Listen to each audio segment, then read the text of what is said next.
I am sorry. Are you okay?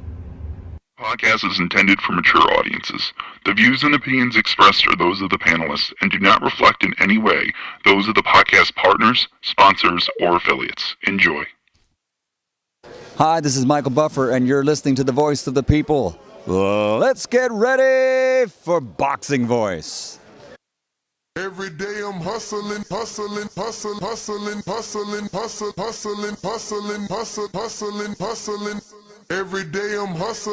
Every day I'm hustling. Every day I'm hustling. Every day I'm hustling. Every day I'm hustling. BoxingVoice.com. You seen what he did on Facebook, right? Listen, I'm gonna make a motherfucking emoji like this. Look. Dollar D Beyonce Productions.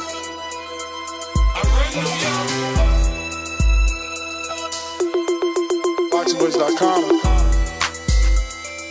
All the guys want. I want what Mayweather got. I want what Mayweather got. You done bust your ass like Mayweather. I was born to fight. My life has always been a fight. I sacrificed a lot to get to where I got to. You don't think you're being overly critical to a guy that took a body shot and didn't go down? There's no question. That's just my style. My style is to dominate.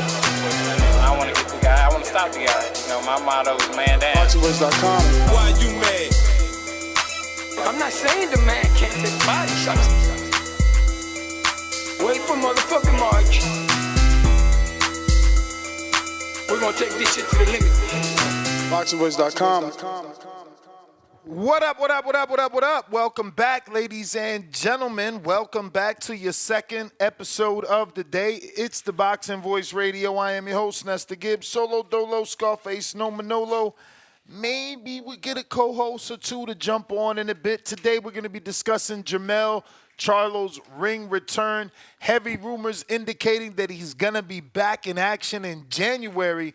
And this time he'll be taking on title contender, and I don't think he's ever actually challenged for a world title, but shout out to Jesus Ramos that will be stepping in the ring, doing battle against Jermell Charlo, the former undisputed champion.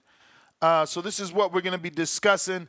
This is what we will be talking about. If you're interested, go ahead and smash that thumbs up. Go ahead and start to call in the call-in number so that you can get in queue and give us your take on today's topic. Obviously, we are discussing Jermell Charlo. He is the former Lineal Champion in the 145-pound division, and you know that 154 has heat up. Shout out to Bakram Mulatayev just taking out who did he take out? Lord, not Sebastian Fundora, Tszyu. You know, so he took one piece off the board and gets a step closer to being the man in the division. But there's some other people there, specifically Jermell Charlo, who was always considered the man in the division and had to take a bit of a hiatus due to his fight with Canelo Alvarez. But it seems that the Lion is ready to make a ring return and claim his position. He still is the Lineal Champion and does have name recognition in this division. So we'll see, you know, what ends up happening, and does Jesus Ramos actually get the fight. They're saying it is scheduled for January for Charlo's ring return. There obviously is some audio that was captured on Saturday's Prime telecast where Brian Custard was telling his colleagues that Charlo is coming back in January. So that was the indication. We have that audio here, and we'll go ahead and screen share that for you. And this is on Saturday's telecast. This is Brian Custer and the team. Jermell Charlo is coming back at 154 in January. He's still technically champion. And as you can hear, he said Jermell is coming back at 154. So that can dead the rumors that he can't make the weight Some thought maybe he can't make the weight. He's been out the ring too long. He won't be able to make it. I think that Brian Custer made it clear in that audio that, in fact, he is coming back at 154 pounds. And, that is the division we should see him in. Hopefully he can actually make that weight, because right now 154 is definitely, popping, right? It's full of action. But this is what we're talking about. What do you think of the test that Jesus Ramos will present to Jermell Charlo? Is it a test? Is it a tune-up? Is it an easy fight? Does, Jesus Ramos present a potential upset? Or are we just looking at Jermell Charlo getting back into the mix and eventually taking over his top position in 154 pounds? Now, this is what we're talking about. Hopefully you guys do appreciate this episode. If so, go ahead and call in. The number to call, 156-3-999-3427 is the number to call if you want to voice your opinion. We're talking the return of the Lion. Yeah, we're talking the return of Jermell Charlo. They're saying ring return is scheduled for January. He'll be taking on top contender Jesus Ramos. Now, Ramos did suffer a loss that I don't think he deserved in the Erikson Lubin fight. I did have Ramos winning that fight. I was not in the majority, certainly in the minority on that decision, but, I felt Ramos did enough. Now, Ramos, on the other hand, maybe he didn't think he did enough because he didn't really complain too much about the loss and took it on the chin. But what sort of test do you think he presents? Is this exactly what Jermell needed after the long layoff and the loss to Charlo? Or is this too soft of a touch, for the former undisputed Lionzoni, right? I think it's not too soft of a touch. I think he's had a significant amount away from the ring. I think he obviously suffered, a loss in that fight with Canelo Alvarez at the very top. He needed some time to get things together, and kind of reassess his thoughts. Hopefully, he comes back full throttle to reclaim his position that he once had of Lineal, of the man in the division. Right now, there's a lot of guys that could be considered the man. Terence Crawford, Bakram with the win over Tszyu, Jermell with his claim of undisputed in the past. So there are a lot of people that can take the role of the man at 54, but it also tells us that it's wide open to be taken. No one really stands out as the clear man in the division. Maybe once upon a time Jermell did, but right now he's got to restake that claim. He's got to, assert his dominance in this division, as there's some new players here. New players that people think can take over, can potentially undispute, right? Everybody's chips are on Terence Crawford to be the new 154-pound undisputed champ.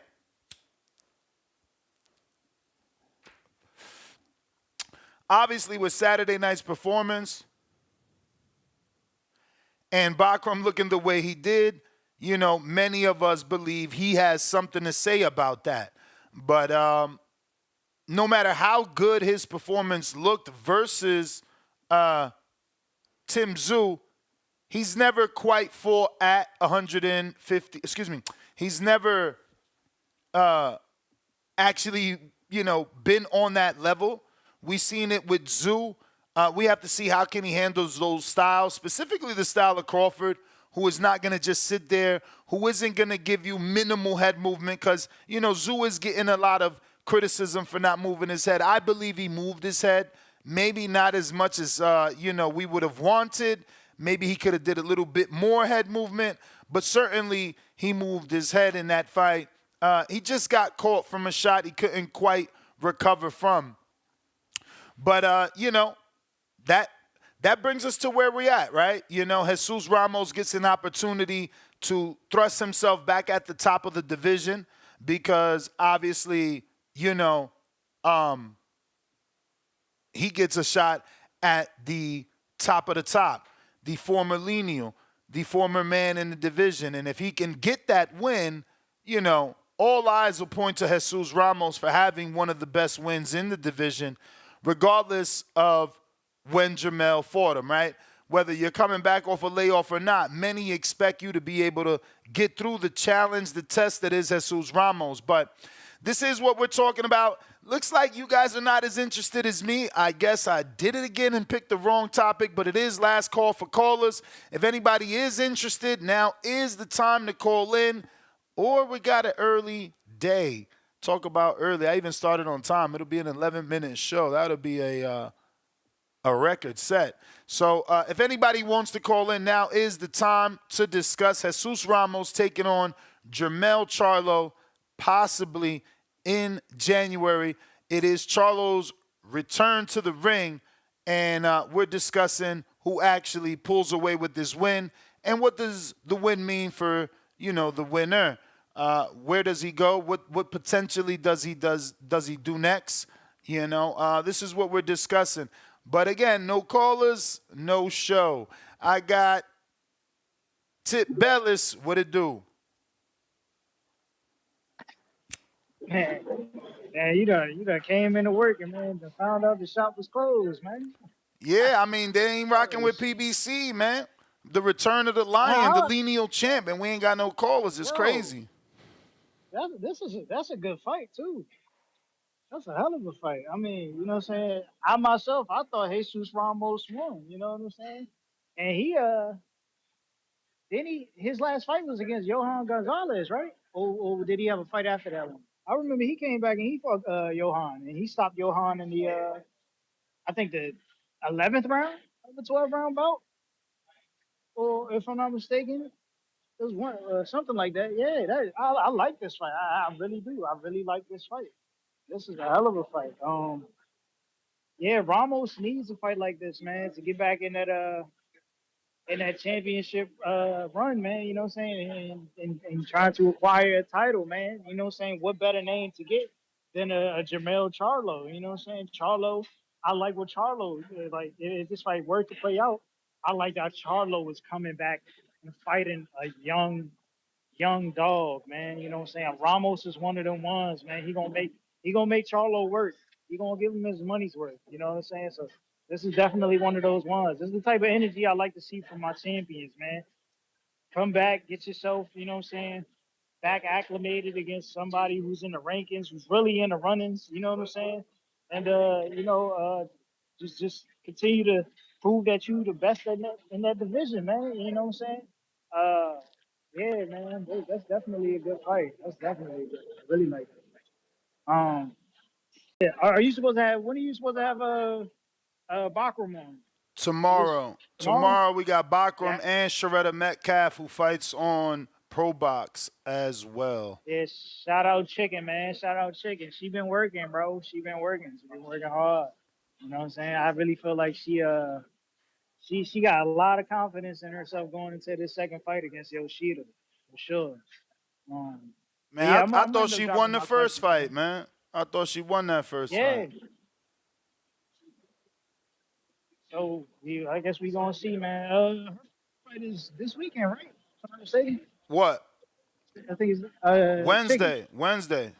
Yeah. This week. Okay, yeah. Yeah, I'm definitely watching that. I think they the first woman to headline on Pro Box, right? I guess headline, yes, because there was another women's fight, but not headlines. Okay, yeah. It's gonna be one of the ones. Y'all gonna want to tune into that, man. You know what I'm saying? Chicken, she really a people's person, man. You know what I'm saying? She definitely one of those relatable boxers, man. She country as hell too. So yeah, y'all not gonna want to miss that one, man. And then I wanted to say something about your winning Taylor's, man, earlier, because there was talks about him and what's the kid from Top Rank, man? What kid from Top Rank? Goddamn, Xander Zayas. I don't think Tellus and Zayas, I highly doubt that. Ain't no way Top Rank doing that. Somebody would have to pay for him. That's Turkey Al Sheik money right there to make that happen. But then Top Rank want to build their product, and I think so does the PBC. So yeah, you may be You may right. feel like it's your But time, I'll talk back in. but it's not your time. Pillow, what it do? Yo, what it do? Chilling. Man, this is exciting, man. Jermell is my favorite fighter, my current favorite fighter right now. So man, this is exciting. I looked at my phone, I just got done doing my homework and I'm in disbelief. Like this is this is official?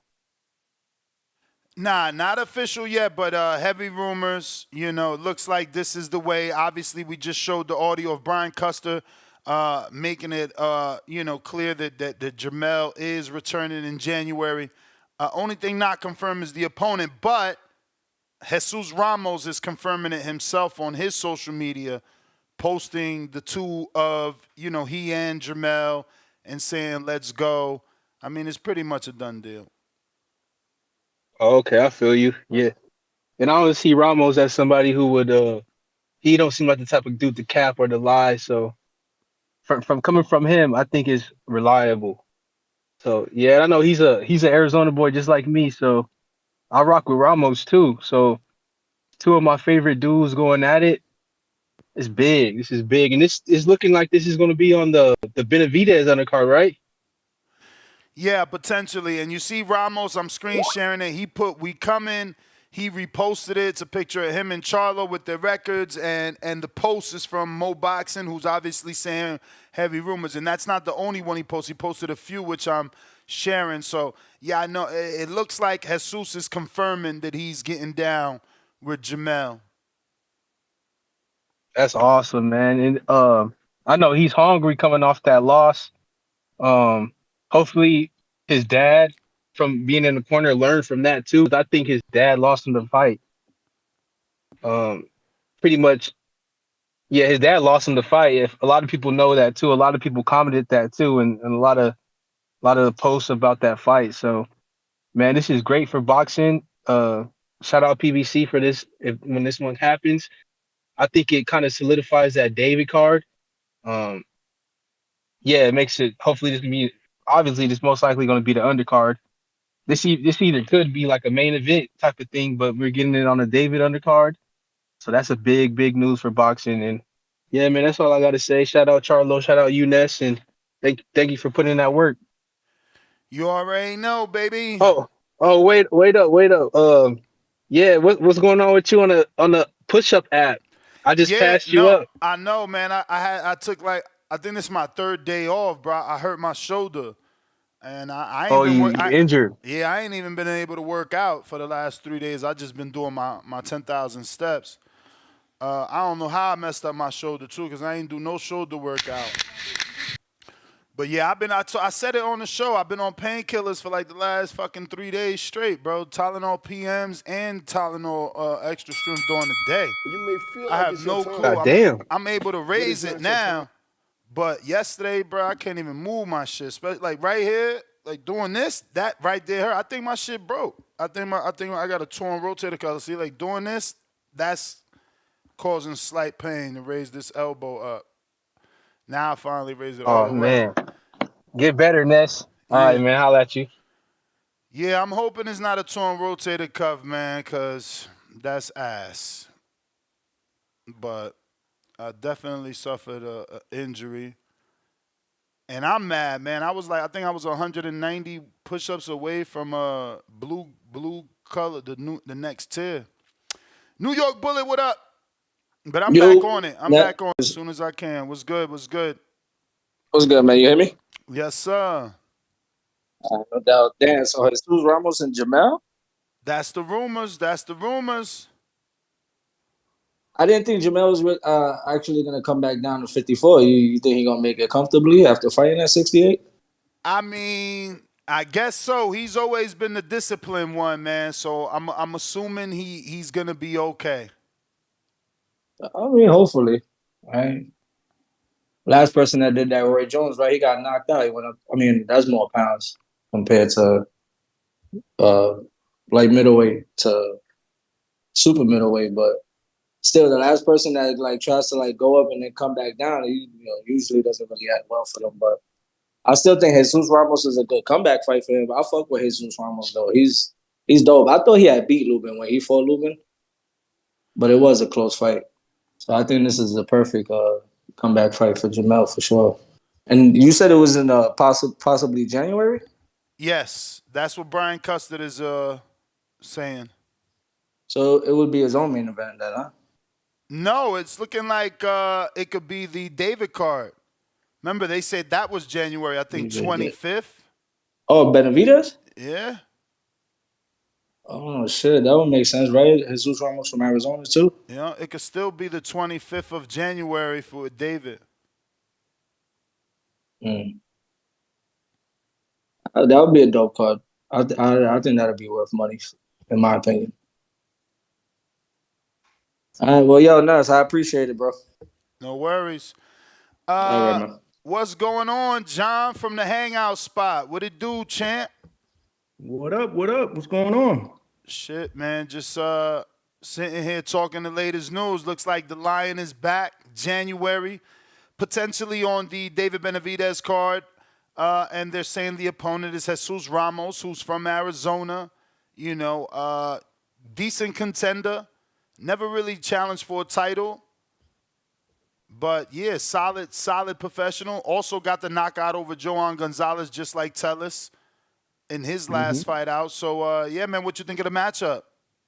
I like it, man. I like it. You know what's funny? This Saturday when I was at the fight, I interviewed Xander Zayas, and I asked him to give me his top 5 super welterweights, his top 5 154 pounders, and he had Jesus Ramos in that top 5. And it was funny because I told him, I said, you know what, that's a fight. He needs, as a Puerto Rican, he needs some Mexicans in there. You know what I'm saying? Especially with the success of Canelo and Berlanga. I think everybody's trying to replicate that. Yeah, for sure. I actually told him that that's a fight that I would like to see him, you know, take down the road, and he agreed. But I like this fight. I do. I think the 154-pound division is always better with Charlo in it. You know what I mean? And he's been gone since what, last September? Yeah, I mean, he hasn't fought since the Canelo fight. Actually, he hasn't fought since Ramos' last loss, right? Ramos lost on the Canelo Jermell Charlo undercard to Lubin. In a fight, I didn't think he lost. I thought he beat Lubin, but yeah, that was the last time Jesus fought. Well, the last time Jermell fought. Yeah, I thought Ramos pulled that off as well, man. This is a solid fight for Charlo, man. I think, but question, Ness, is this going to be a fight that they're going to put on the David Benavidez undercard, or is it going to be a separate fight? Rumors is David Benavidez undercard. That's the rumors. David Benavidez undercard, and I want to continue to be optimistic and hope that they do that. Simply because we as boxing fans deserve value. And making this his own main event, making David its own main event, it only translates to us paying $80 a pop. And it's not worth it, I will not pay for Jermell and Ramos. If it's free, I'm cool. If it's a package pay-per-view with David and Morrell, yeah, I'm paying for it. But I will not pay for it as its own main event. We have to put our foot down. We can't just keep allowing them to sell us anything. Some things are main event worthy, some things are pay-per-view, and some things are not. But this, as a co-main to David, this is beautiful. Tanque, what up? Yeah. I'm sorry.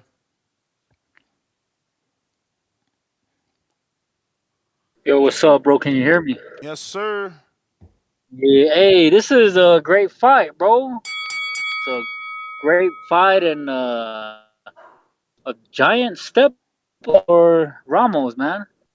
I like this fight for Jermell as a comeback and the style too to look good and erase what everybody has of you in their most recent memory, which is didn't look so good against Canelo. You put him in there with the dude that's kind of similar, not as skilled. I like it. I like this fucking fight. I like Jermell too to win on a comeback. This is good, man. We got the top names fighting each other again. We just had a Bakram and fucking Tim. We about to get Charlo and Ramos, hopefully. Put Charlo back in the mix. Shit, boxing is looking great again, man. Can't I like these complain. fights. Yeah, I like these fights a lot, man. Even 47, bro. Even 47. That division is looking kind of spicy. I seen Stanionis fighting Gayasov, however you pronounce his name. And then we got Rocha and Curiel. Ain't Another great fight. Ain't Gayasov with Matchroom? I'm not sure, but that fight is they already got a date on it too, bro. I was surprised they were gonna fight each other. Yeah, Matchroom got. But yeah, I seen that, and then I seen. I think Matchroom has that welterweight. I think it's that's their welterweight. That's a good fight too, man. That's a really good fight. Y'all need to homework on that fucking Gayasov guy. Pretty damn good. And like I said, Korea, Rocha, boxing is looking really, really smoking right now. I love this fight though, man. I got Charlo. So all the bashers that are about to call in and call him the kitty cat, Charlo, man, hit me up. I got like 50 to bet on that shit. We're taking Charlo for the win. Spectacular win too. He's gonna piece him up, bro. I don't think Ramos is at that level yet. I know a lot of people thought he beat Lubin, but he didn't look so great his last fight, bro. I thought he was kind of just underwhelming. He didn't look really good his last fight. Who? Ramos? I don't even know who the hell he fought. Ramos? Ramos did. He fought the dude Tellus fought and knocked him out in 9. The dude Tellus just fought Saturday. Yeah, but I don't know, bro. I didn't think he looked that great, compared to his Lubin fight. He didn't look as good his last fight compared to that one. But like I said, man, shout out Charlo. Happy he's coming back, and then against an aggressive ass fighter.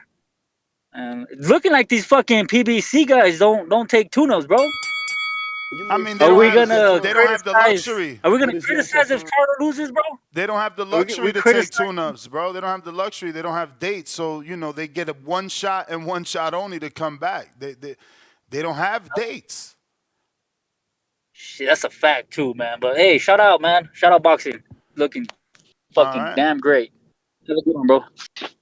Yeah, I mean, I think it's the lack of dates that doesn't allow them to get the tune-ups. Shout out to Stephen Fulton. He got lucky. Leonard Sterling, $2. You're butchering his name. Bakram Mortazaliev. I don't know. You know what? He's coming on the show. They didn't mind the way we said it. They want to come here for the victory lap. He'll help me pronounce it. I'm always butchering somebody's name. So I ain't getting offended when you correct me. Don't get comfortable. Corp, $2. Nobody. Ness. Y'all condoning drug cheats. Yeah, man. I mean, I don't care who doesn't say it. I will always say it. You guys are celebrating drug cheats. He should not be celebrated. Let that man clean himself up, get back in the ring, and do his thing. But, other than that, he's suspended. Leonard Sterling, $2, 2-pounder. No, I don't at the natural long-time listener. Okay, maybe that was a counterpunch specifically for someone listening. KBE, $2. Do a show about Gary Russell hating. I'm tired of Gary Russell. Like, I love Gary Russell. I love Gary Russell so much so that I believed him when he was campaigning for the Crawford fight. I believed him when he said he wanted to fight Devin Haney. I was right there. I was willing to pay pay-per-view. But when he got offered $1.5 million and didn't go to the zone to fight Devin Haney, I knew he was a capper. That being said, he did tell you, right, John? Because I had 2 guys there. So he told you he's a free agent. Maybe that means he could finally fight people outside of the PBC. And once he finally fights, then I'll be okay with rooting for him. Till then, Gary Russell fights one time every 2 years, and it's never somebody that I want to see. It's not his fault Al Heyman, did him the way he did him.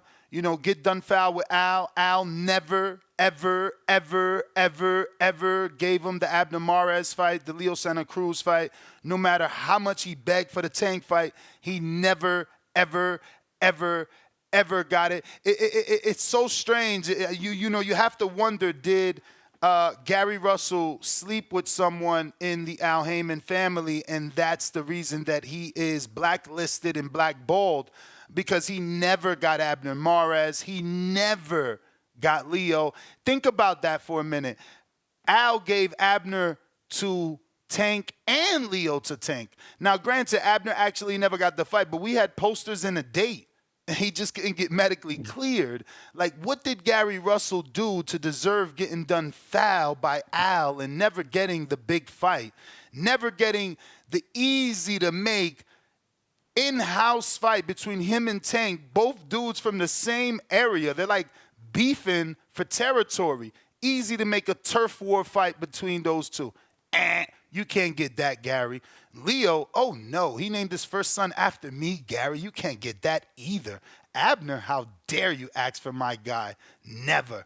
So I would love to do a show on Gary, but Gary just has a very unfortunate situation. He does need to get a fight, and maybe. I thought he won versus Mark Maxiago with one arm. I'm in the minority. I agree. I'm in the minority. No, I agree. We spoke about that too when we were talking. I agree. I thought he won with one hand. And I agree with you, man. I'm not. The Leo Santa Cruz fight is the fight that I thought would definitely happen that never happened. So that was the shocker to me. But he did make it clear that he wants to come back in the first quarter of next year. He said the shoulder's feeling good. He's working out with the brothers while he's training. And he wants that Tank fight. He mentioned that at least 2 or 3 times to me. He wants that Tank fight. He wants that poor Tank man's smoke. been mentioning Tank all his life. That's what I'm saying. Like, I don't get why everybody else could get what they want from Al except Gary. Everybody else gets what they ask for from Gary, from Al except Gary. It's just pretty sad. But hopefully, things change. And if not, man, sign a Matchroom, bro. You can still fight the Josh Warringtons, Lee Woods, the Lauras, the Rocky Rodriguez, maybe even Oshaki Foster. Just move on. Joshua Torres, $5. Ramos was robbed in the Lubin fight. Surprised they didn't run it back. At least, more and more people starting to see that. I lost my relationship with Kevin Cunningham and Erikson Lubin for scoring it against Lubin. It's crazy. But I thought Ramos won. Yeah, he had a few choice kind words for you when we spoke briefly. Oh, Lubin? Oh, I figured. Yeah, they don't like. I don't know shit about boxing. I mean, I'm good at boxing until I score against you. Then I don't know shit about boxing. And that day, I scored it for Jesus, and that was enough for Lubin to cut me off for life, and so did Kevin Cunningham. But listen, I still love y'all. I understand, that this is your livelihood. I'm not in that ring. And, my words could affect you or your fan base. But that's just the way I seen it. It's never personal. I mean,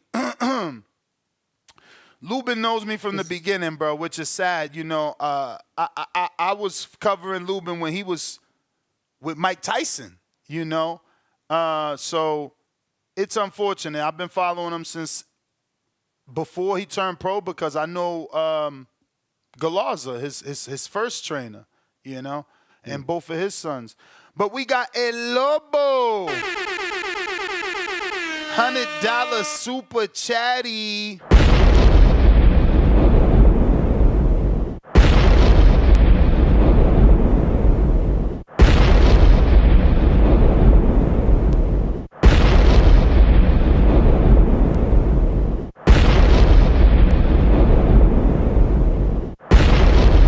Shout out Lobo. He says, I heard Miles call from the last show.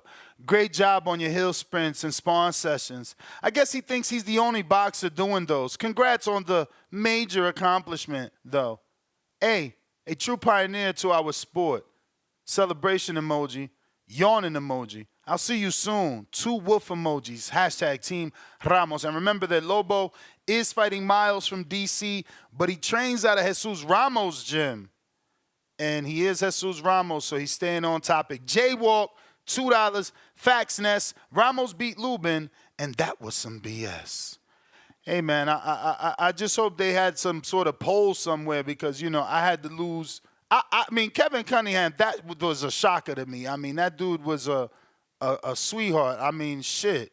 I can't believe that he took it that way because, he was certainly the plug. He would hook me up with some information, too. Shit. He always listened and sent me them side texts. That shit hurt when he got caught feelings. Jay Billy, what up?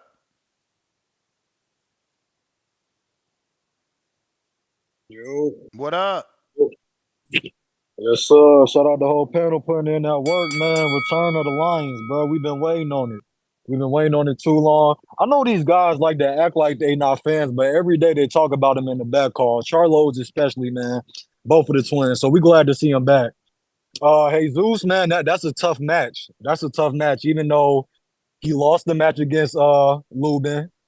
You feel me? I think it was a deserved loss. You feel me? I don't think he was as active as Lubin was, and I think he just had his hands in his pockets for too long during that fight. And Lubin was just a lot more active. So when you got a Charlo, it's still gonna be a tough fight. I feel like Jesus, he has a strong chin. He's still one of those Mexican styles that's gonna come forward. It's kind of tailor-made for Charlo, but we really gonna see where Charlo's at when he comes back. Like, this is in no way, shape, or form a tune-up too. Like, this is gonna be a tough fight. I didn't see Jesus' last fight though. I'm hearing a lot that he wasn't looking too good. I'm gonna have to do my homework on that, but yeah, man, this a big tough fight for Charlo coming back. Regardless, man, that 154 division is wide open, so it's time.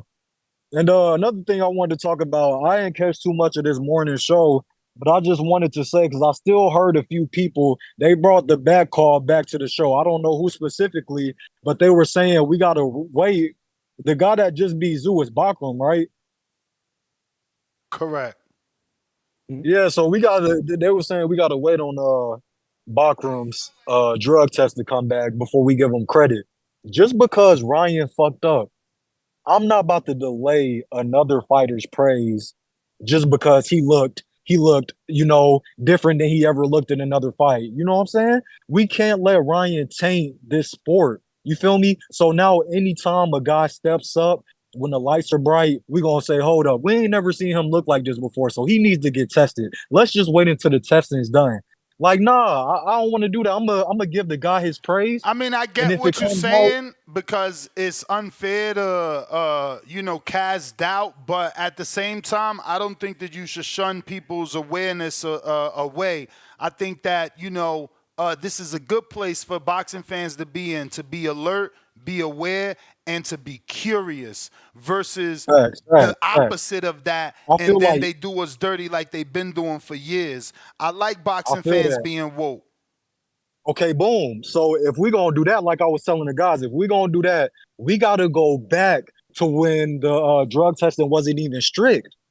So we got to go back to the Jack Johnsons and shit like that. That really blurs the lines. That's why, okay, if you want to throw that in there, cool. But let's not say, hey, let's hold off praise until we get the test results back. Let's go ahead and give him his praise and then be like, hey, let's just ease it kind of a little bit because we still got to see the test results. He still did what he did. He's still champ. I get you, but that's what happened with Ryan. We gave him praise, and then the test results came, and it was too late. Like, the results didn't take back the praise. The results were whatever we originally thought. And maybe that's why people acting like that. They don't want to be fooled again. But that was the bell. I do get you, man. Again, I'd rather us be woke. I'd rather us put doubt and force promoters and sanctioning bodies to prove that everybody is clean. If the consumer doesn't believe in the product, they're forced to fix it. It's just the bottom line. If we don't believe, they're gonna have to do something. And the quicker we come together as a people and start demanding that this sport gets better, the faster things will get done. Cliff, what up? Yeah, no doubt. I mean, but we're divided. We're like women's boxing. Some of us want 3 minutes. Some of us wants 12 rounds. You know, some of us think Ryan cheated. Some of us don't care. That's what's wrong with this sport. But hold on. What did I miss? What are y'all talking about? Is y'all just talking about Ryan, or is there somebody else that's like there's some suspiciousness on somebody else? No. What's happening is that some callers have suggested holding off on the celebration for Bakram until making sure that he's 100% clean with the post-fight drug test. I feel the same way earlier today when I made my call, but I don't feel like it's right to put that on. It's almost like we in America, in a sense, of proven guilty. So maybe it's reserved giving him all the praise, but it is unfair to put that on somebody. So it's a double-edged sword. But this is a great fight, and I feel like something's going on with PBC. Like, instead of analyzing the fight, I want to analyze the company. Like, this fight, it's like one of them got to go.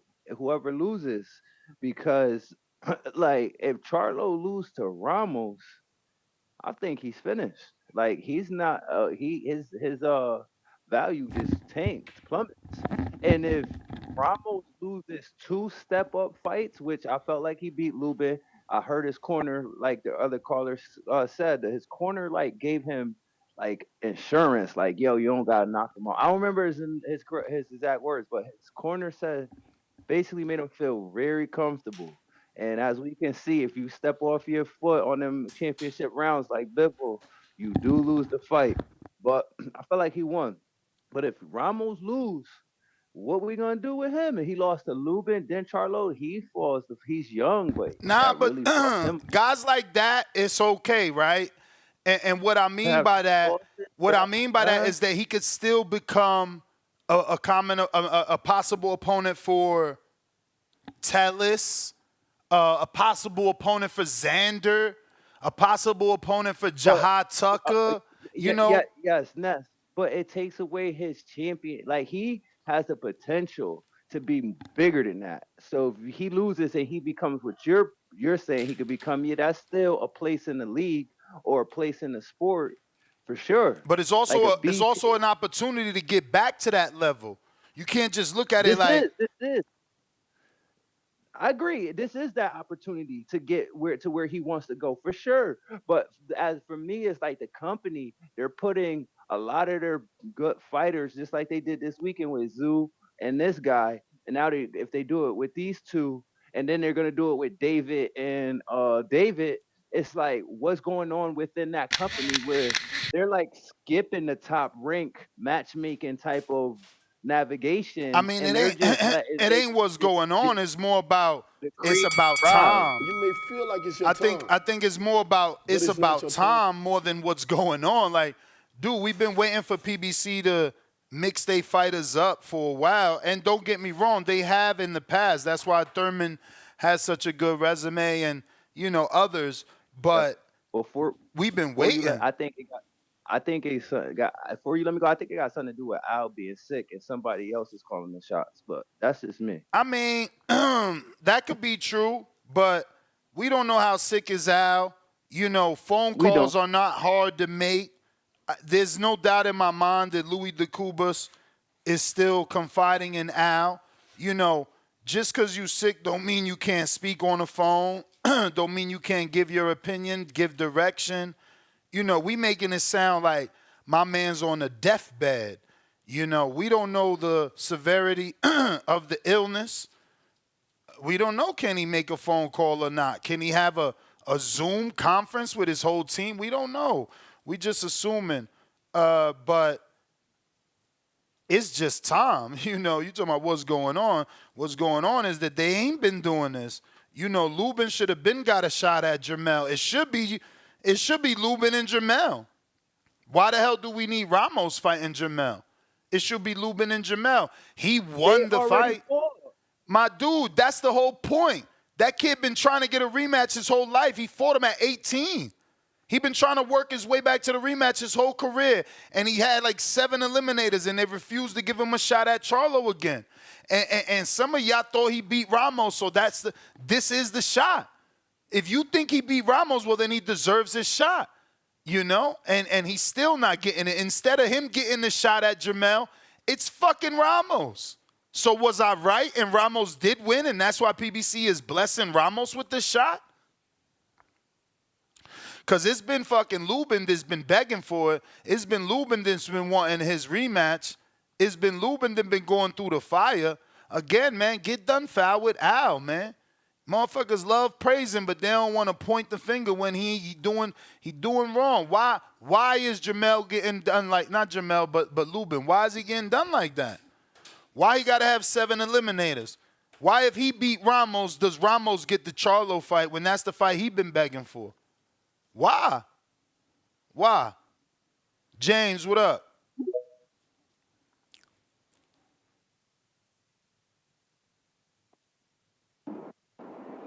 Yo, Ness, you hear me? You know it. Yo, Ness. All right, for sure. Man, that nigga Cliff funny, man. He thinking so they should just go back to the Shadow Realm if they lose, huh? That's exactly what he's saying. Like, you know, Jesus Ramos already shown he separated himself from his peers and fellow prospects, man. You should go back and watch what the fuck he did to Joey Spencer. That was a long night and an ugly night for Joey, you know, who PBC was highly invested in at one point in time, and, you know, he's shown that he didn't belong, whereas Jesus Ramos is a contender. You remember that time when Jesus Ramos, man, after Luke Santa Maria beat the shit out of his uncle, he went down to 47 or whatever and beat the shit out of Luke? You remember that, Ness? That was at 50 something, I'm pretty sure. He cut weight though. He moved down a little bit just to go ahead and take care of his uncle's work. 54. So, you know, 54. It was just 54. Was that 54? Yeah, I got the box right pulled up. What the weight say? What, 151, 152, some shit like that? Luke weighed in at 53, and he weighed in at 54. No shot. I thought they were both less than that. Well, either way it goes, man. He went ahead and took care of his uncle's. Ramos weighed 153 and a half, and Luke weighed 154. Damn. Okay, cool. So I had my facts slightly off and everything, but I remember the fight though. He definitely went down there and took care of his uncle's work and everything. Which surprisingly, his uncle somehow still getting a title shot with Mario Barrios. So that whole Ramos lineage, man, they showing that they belong as title contenders in the sport of boxing somehow. But Jesus is really like that. And Charlo himself, man, the king's return. So, I mean, this is better than any other ordinary tune-up. PBC was prematurely trying to schedule Lubin and Tszyu fight, which would have been a banger if Tszyu would have did his part.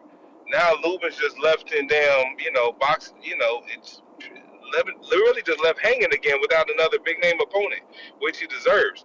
So I hope they can figure out something for Lubin better than maybe Terrell Gaucher typers, or even you know what? Fuck it. This dude's in rank number 7 now. Give him Cordell Booker.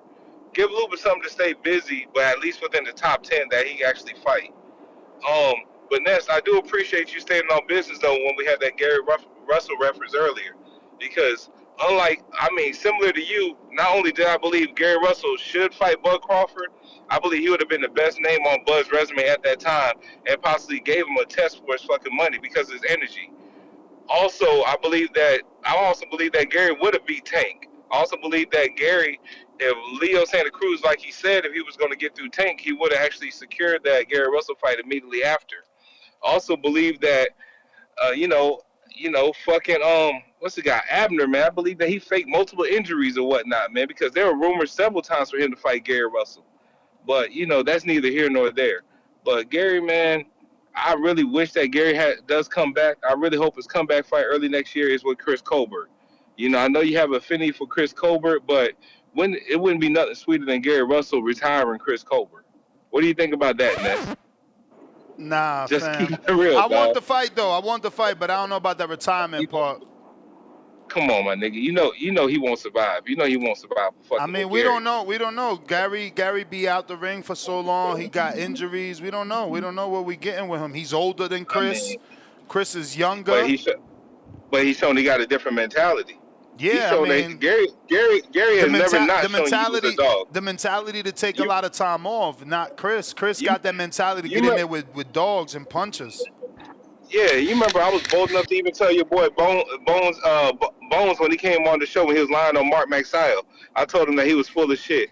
And also, you remember when Shakur was fucking with TBV? You remember I told Shakur, why the fuck did you, the only fighter that you ducked and scared to call out name was Gary Russell Jr.? Now, shout out to you as always, shout out to the community. But you can't lie. You know I'm speaking facts here. And Shakur ain't say shit about Gary, but everybody else. Peace. All right, speaking of Gary, Dan, the boxing man, sent me a video of Gary, or kind of Gary. Let's see it. This is Lamont Roach talking about Gary. Oh, Gary, that Gary shit. I ain't worried about that shit, man. Hell yeah, I talked to your father about that shit. He ain't worried about that shit, man. He said fuck that spot. Nah, for real. Niggas beneath me don't got no business even in my conversation. At all. I'm a champion. Where you at? The only champion in the DMV at 130. The only champion in the DMV. It is what it is. It is what it is. Damn, so he said Gary beneath him because he ain't a champ no more? That's wild. That's wild. Yeah, keep doing your thing. You bring that up because when I spoke to Gary, he brought up because he had some things to say about Lamont Roach getting that Tank fight. Yeah. And he said that he got caught up in his feelings and he was just being honest. But if he wants that smoke after Tank, win, lose, or draw, he said he'll go down to 130 and fight him at 130. Yeah, look, Gary's always been saying the right things in videos, but the fights he says he's willing to do never happen. So, like, I just need to see, is someone truly behind him to make his words come true? Because he's been calling out people all his life. It don't mean nothing. It don't mean nothing. Nobody's backed him. He's called out Abner, never got the fight. Leo never got the fight. Tank never got the fight. Mark Maxiago beat him. They didn't even give him a rematch. And that was a controversial fight. So I don't know that Gary has the favor he believes he has with the company, but I got Mr. Perfect $2. Didn't he have the Charlo fight and got KO in the first round? Yeah, that's Lubin, but that was early. He was like 18. That's what I'm saying. Why are we still holding that against him? He's earned his shot back. It's crazy the way y'all treating this kid. Abraham, what up?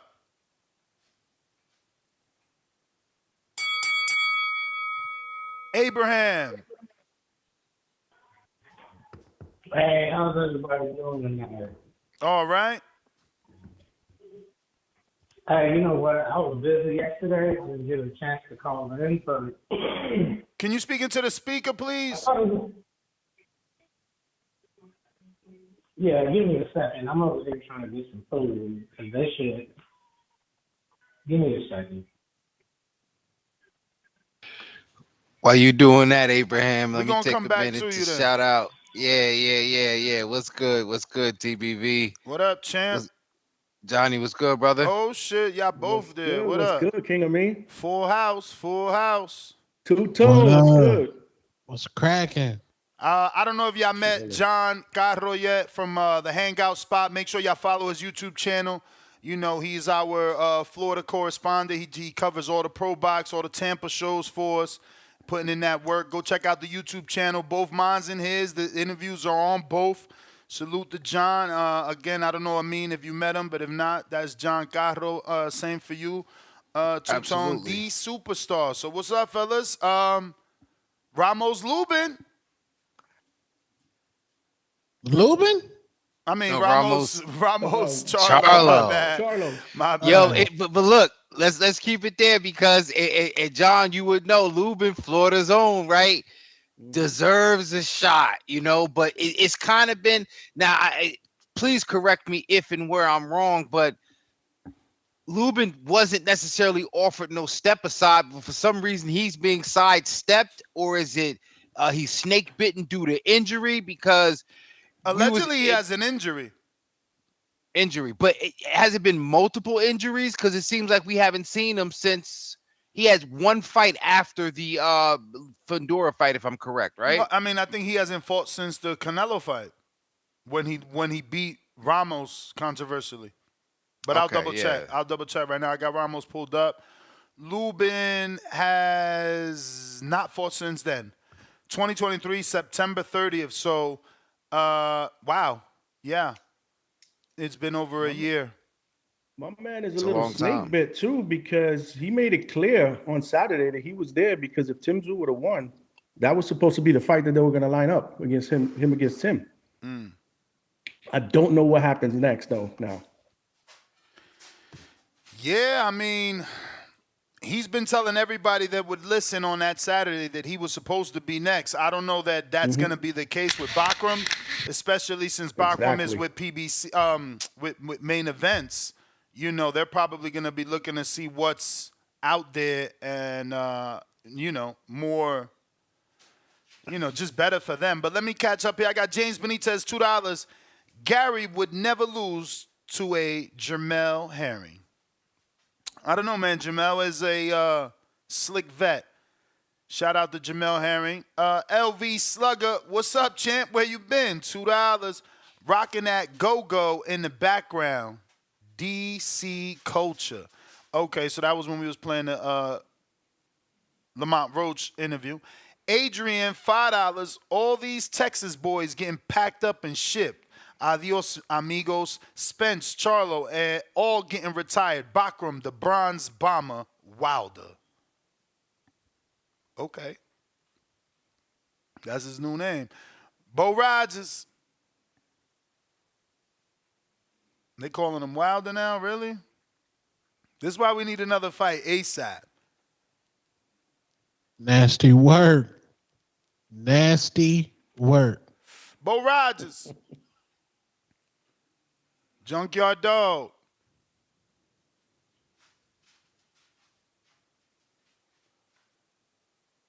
Yo. What up, Timboski? Salute. Yes. You get me? I got a salute to Mr. Benitez. You get me? He gave me the king counter. I appreciate him. True fan. Timboski Wagwan. Yeah. Salute King Amin at Essex. Who's there? Who's there with you? Yes. Who's there with you? King Amin, Two-tone, the superstar. Yes, John from the hangout spot. Amin from the championship rounds.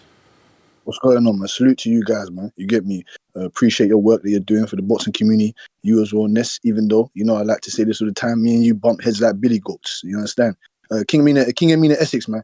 I would like you around the show a bit more, man. You always up in there 20 minutes. I gotta go, man. No.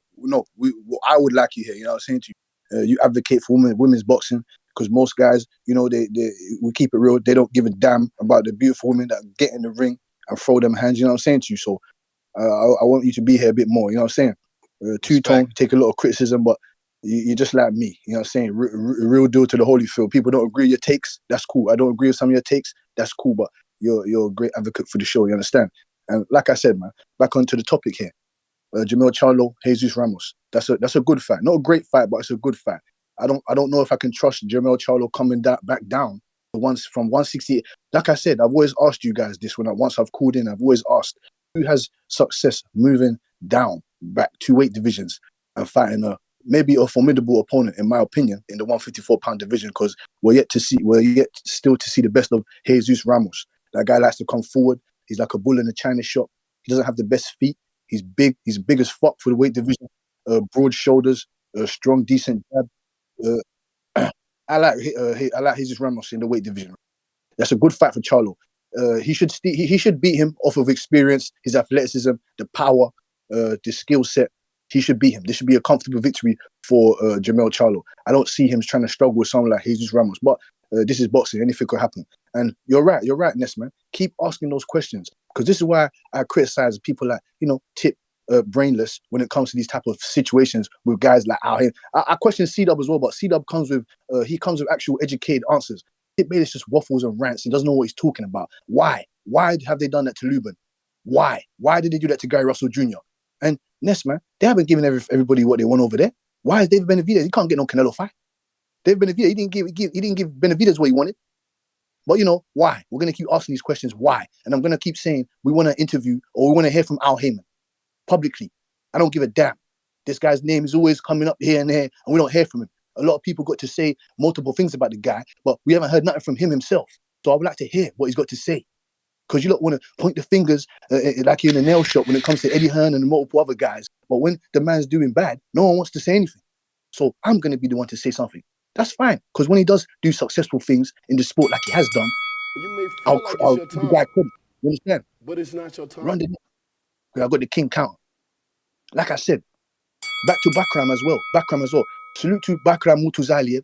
He put in a wonderful performance. I'm disappointed in a couple people. I understand I do understand where you're coming from, Ness, when you're talking about I understand. I do understand, but you have to. Let me ask you, Ness. Have you been to one of these Chechen training camps? Have you been to one of these Russian training camps? Have you been there? Have you been in one of these camps? Of course not.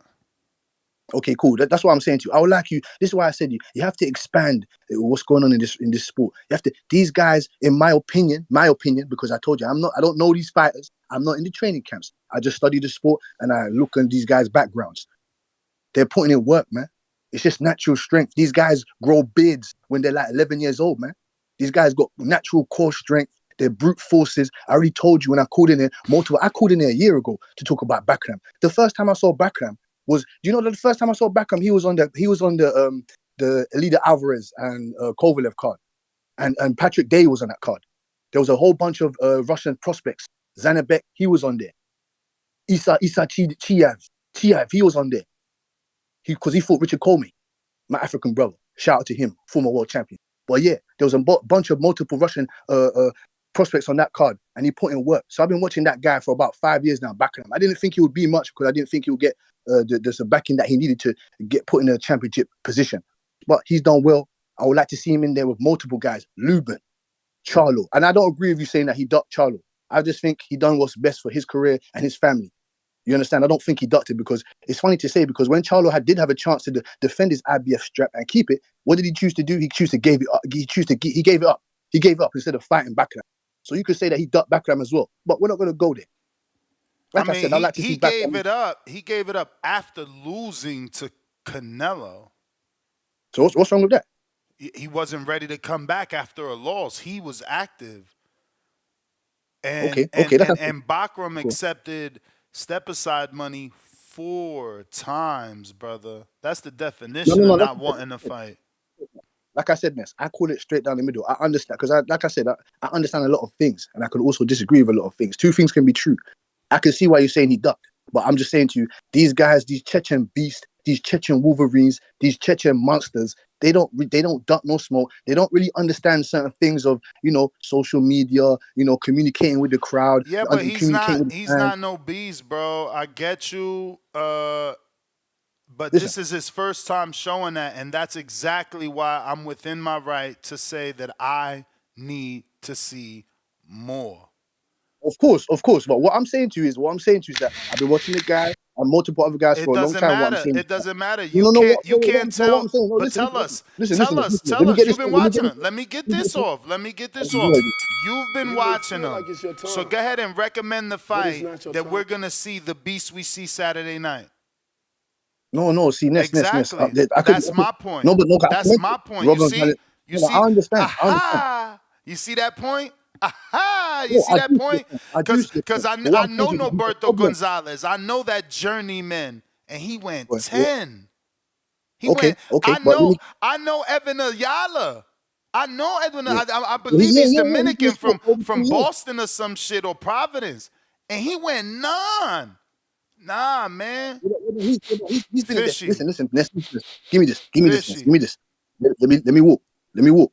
Ness. Like I said to you, he's been around the sport for over 20 years, Ayala. He's been in there with multiple other guys that he's been rounds with. He's been rounds with multiple other guys in there. And like I said, Mutazaliev, to me, I'm saying he's a beast because you argue about Tszyu, the gloves. Listen, Tszyu's a small man. Mutazaliev started at 168. He's a natural 6 foot, 74-inch beast. That's what I'm saying to you. Core strength. He's punching. That's why I'm saying he's a beast. He's a problem for anybody in the division. Terence Crawford, Fundora, any of those guys. Like I said to you, he's a problem for any of those. My man's first 5 fights are not even 1 stars. They're 0 stars. 0 stars. I wasn't watching then. I'm not saying that. I wasn't watching it. I'm not saying that. What I'm saying to you is that this doesn't happen often, Timboski. This doesn't happen often. Dudes don't come out of nowhere. Again, shout out to you and specifically my boy Joker, Yasin the Future. You guys get the award for the eyes of the month, but we need to see more.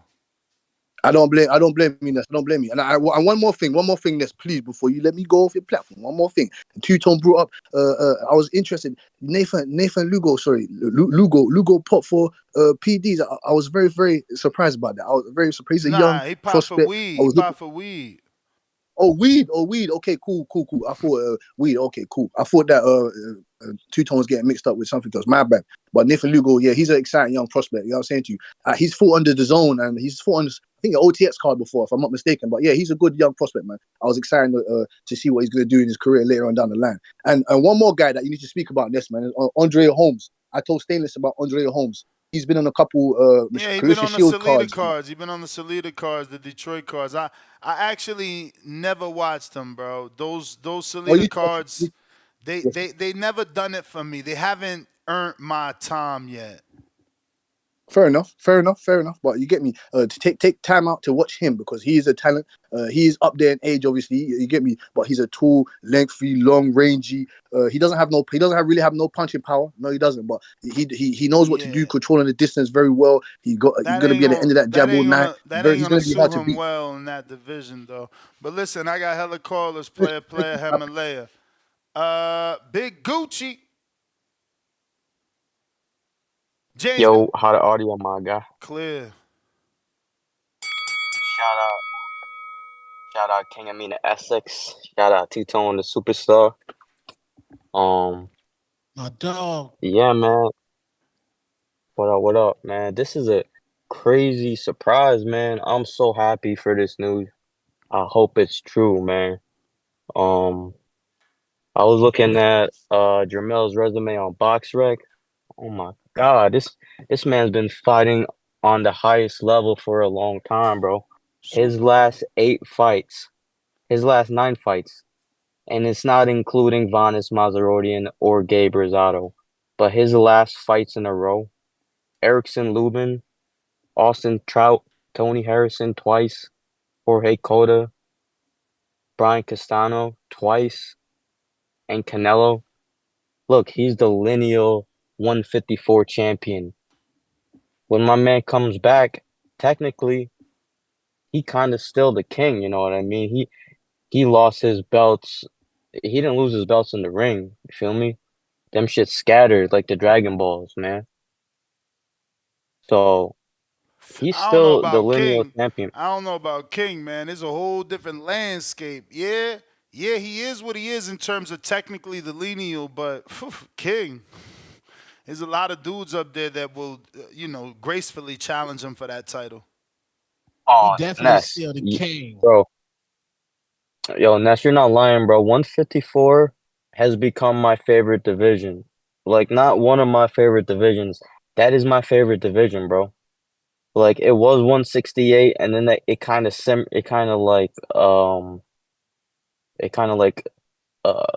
expanded. Some dudes went to 175 belts, like that, bro. 154. Even before these new dudes like started popping up, it was known to be a very competitive division, man. And now we got all these champions revealing themselves. Shout out to Bakram. Yo, him versus Madrimov, Boachuk, Crawford, Spence, Fandora. Oh my God, bro, that division is hot. You still got Erikson Lubin up there, bro. It's got to be the most competitive division, right, Two-Tone? Won't you say? Oh yeah, 100%. That's where all the smoke is at. And who you got as the number one guy at 154, Bud Crawford? Right now? Yeah. Oh, I still got Jermell Hennessy Hypnotic Charlo. Ain't nobody beat Jermell Charlo. Who beat Jermell Charlo for Undisputed up there? Yo, Two-Tone, that's what I'm saying, bro. I'm glad we always on the same page, bro. He's a lineal, so he's got to be the number one dude. That don't mean he's the best dude, but shit, he's the number one dude for right now. Until proven otherwise at 154. I mean, it's already been proven otherwise. Bud stepped in the division. Bud was challenging him. Bud called him out while he's beating up his boy, and dude moved out the division and took a vacation. You can't be number one. Who moved out the division? Jermell Charlo.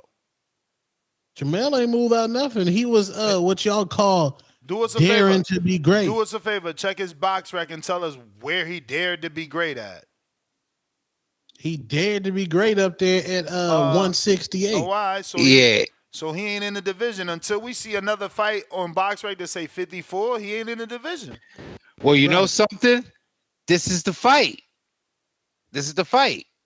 Against a very good opponent. We got to see. You know, right now it's not officially announced by PBC. The rumors are hot for sure, but it ain't official tissue till it is. You see my man, my Arizona man, posting it. Jesus Ramos? Yeah, he posted it. I screen shared that. Yeah, no, look, I'm on top of it. I'm showing the facts, but that don't mean that the fight is real. Like I said. You know. Go ahead. Go ahead. No, go ahead, Tone. No, I'm saying, I mean, I've clowned Jermell Charlo over the Kanye West ad and the Hennessy. But the fact is, nobody beat that man for undisputed. Put some respect on that man's name. No, he got respect. Bro. He got the respect. He used to be the man in the division, and we hope that he comes back.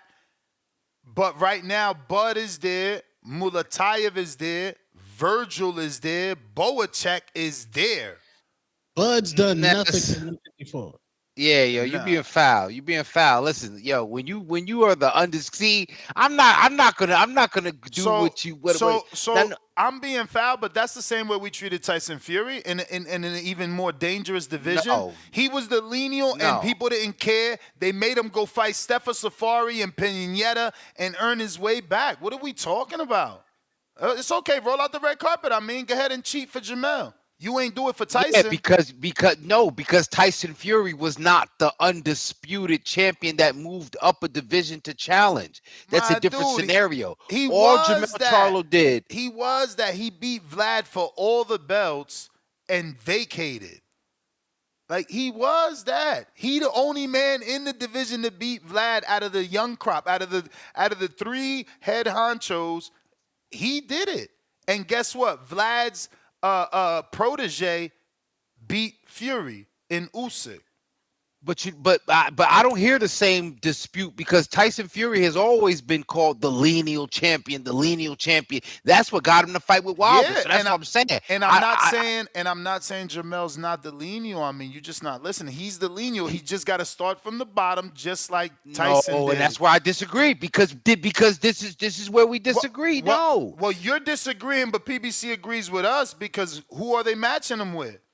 Someone who lost. Jesus Ramos is not the bottom. It's someone who lost. He's never. You know that he's never titled for it. He's never challenged for a title. He's never challenged for a title because he's a gatekeeper. Wow. Off of one loss, he's a gatekeeper. Ouch. Who, Ramos? No. What I'm saying is, if he's never challenged for a title shot, then that means he hasn't been able to ascend. You're right. You missed it. That means he's a contender. I mean, okay, I give him that. That's it. And PBC is showing you like, yo, Jermell, we got to see where he's at. We giving him a contender. He's not the lion y'all think.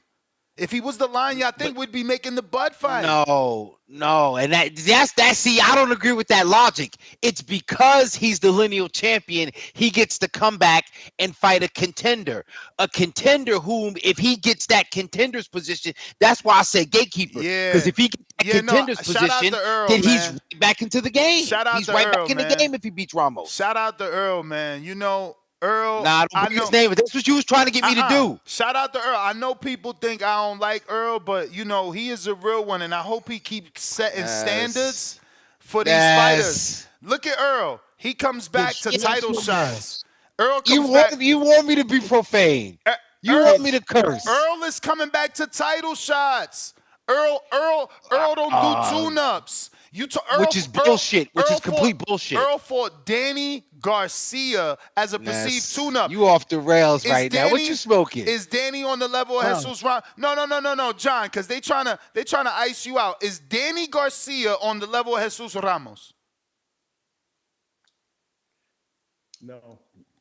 We talking about the Danny Garcia that just got stopped. Which Danny Garcia we talking about? The one Danny that fought Garcia Earl. with half these motherfuckers that call into the show wasn't even watching boxing. Which Danny Garcia are we talking about? The one that fought Earl. All I'm showing you is one champion fighting champions and another champion fighting title challenges, which means PBC don't think he's where he used to be. No, that's no. All right, I rest my case, man. I rest my case. You could defend it.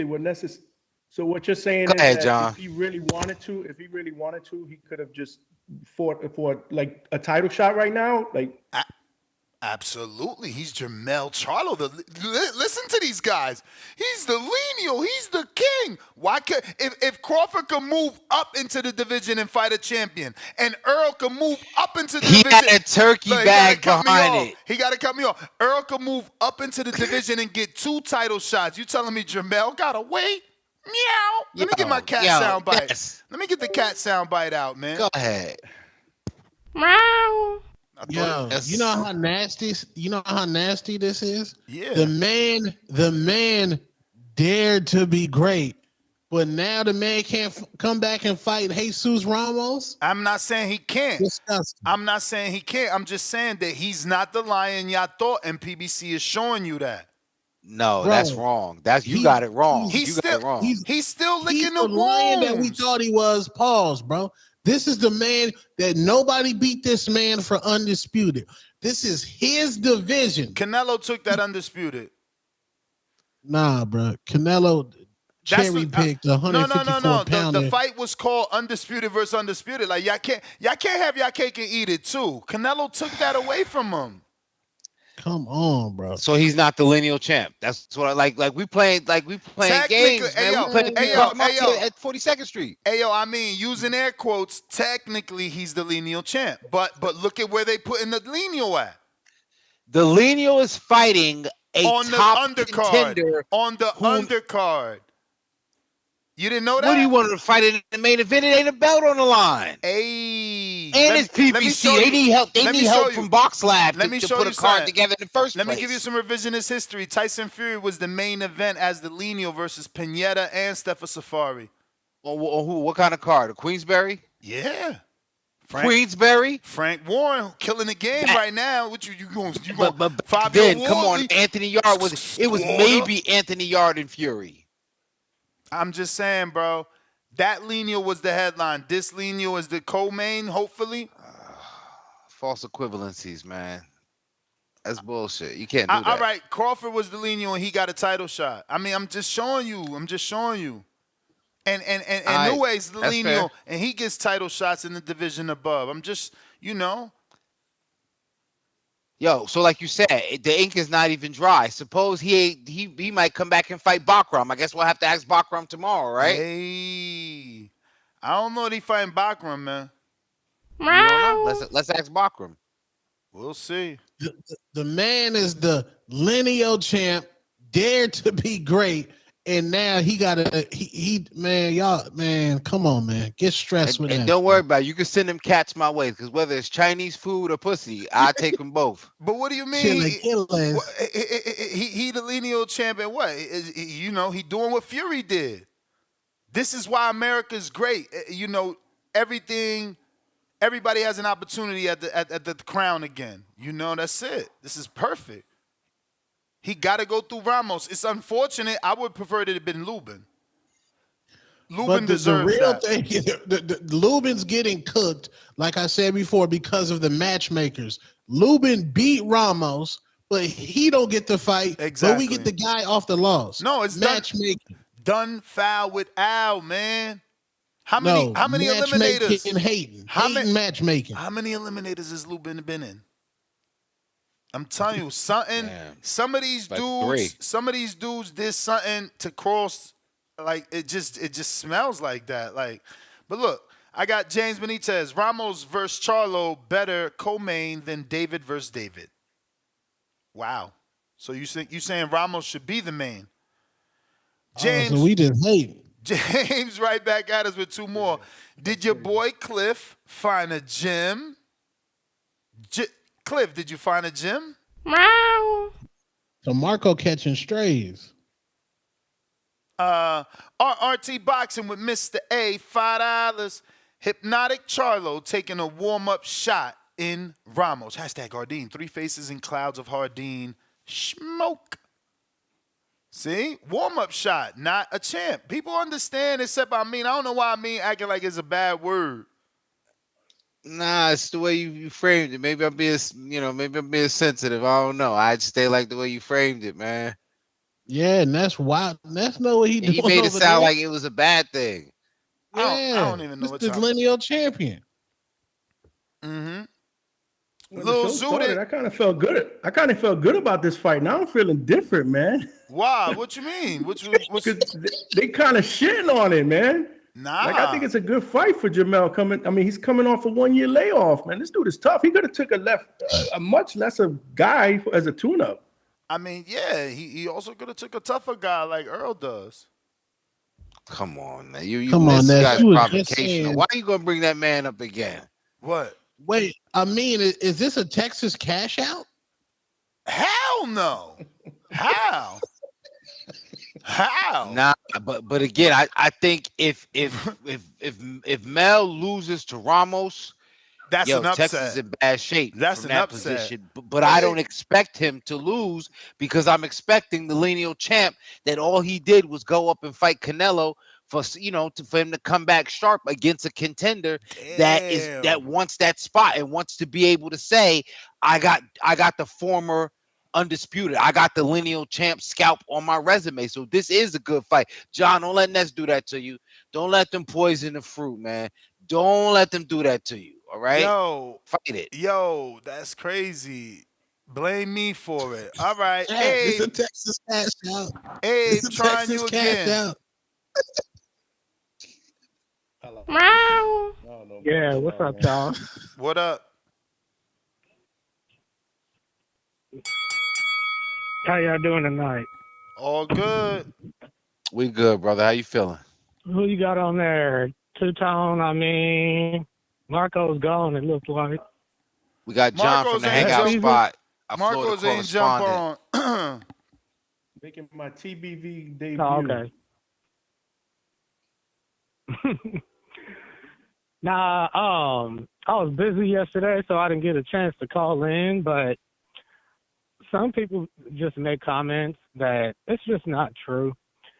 I heard several people call in and say Costa Tszyu went to Germany and then finally came to his son's fight, and then he gets, his ass whooped.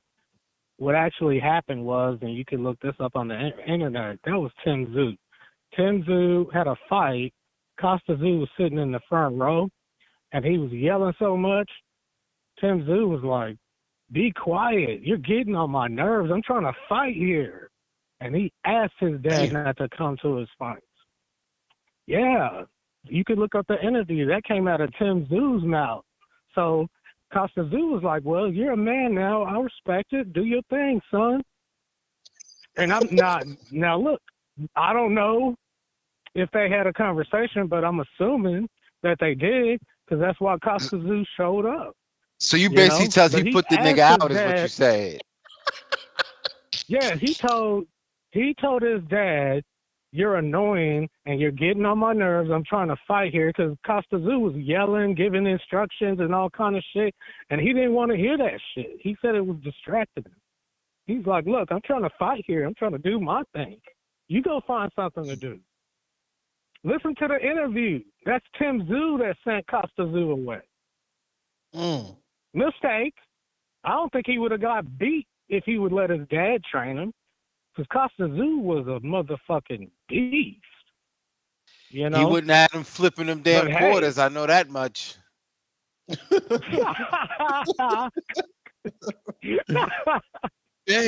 disrespect. But no, that wasn't. I'm just Costa saying. Tszyu didn't leave. He didn't leave on his own accord. He was asked to, not to come to his fights. Tszyu asked him not to. So, everybody that was saying that shit, I'm like, you don't even know what you're talking about. That was not Costa Tszyu. That was Tszyu's ass.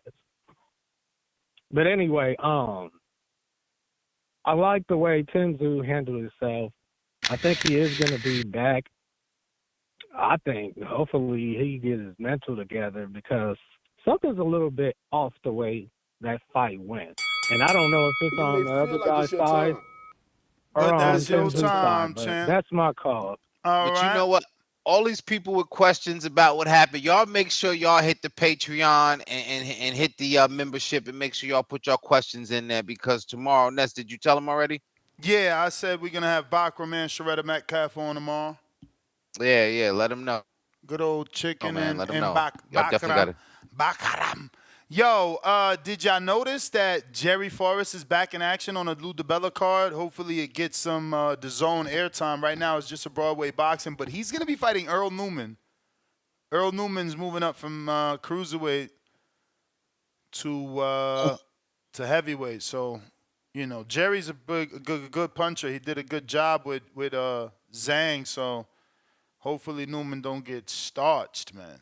Newman was the guy that signed with Eddie, and then Eddie cut him after he lost and shit. Jesus. Yeah. Burn with Hearn. Get burnt with Hearn, B. Hell. Yeah. We got Lil Zooted, $2. Main, shout out to Two-Tone the Superstar. On point this evening. Fire emoji. New York Bullet, $5. Charlo wasn't undisputed when he fought Canelo. Technically, IBF stripped him soon as the bell rung. Laugh out loud. And James Benitez with the King counter.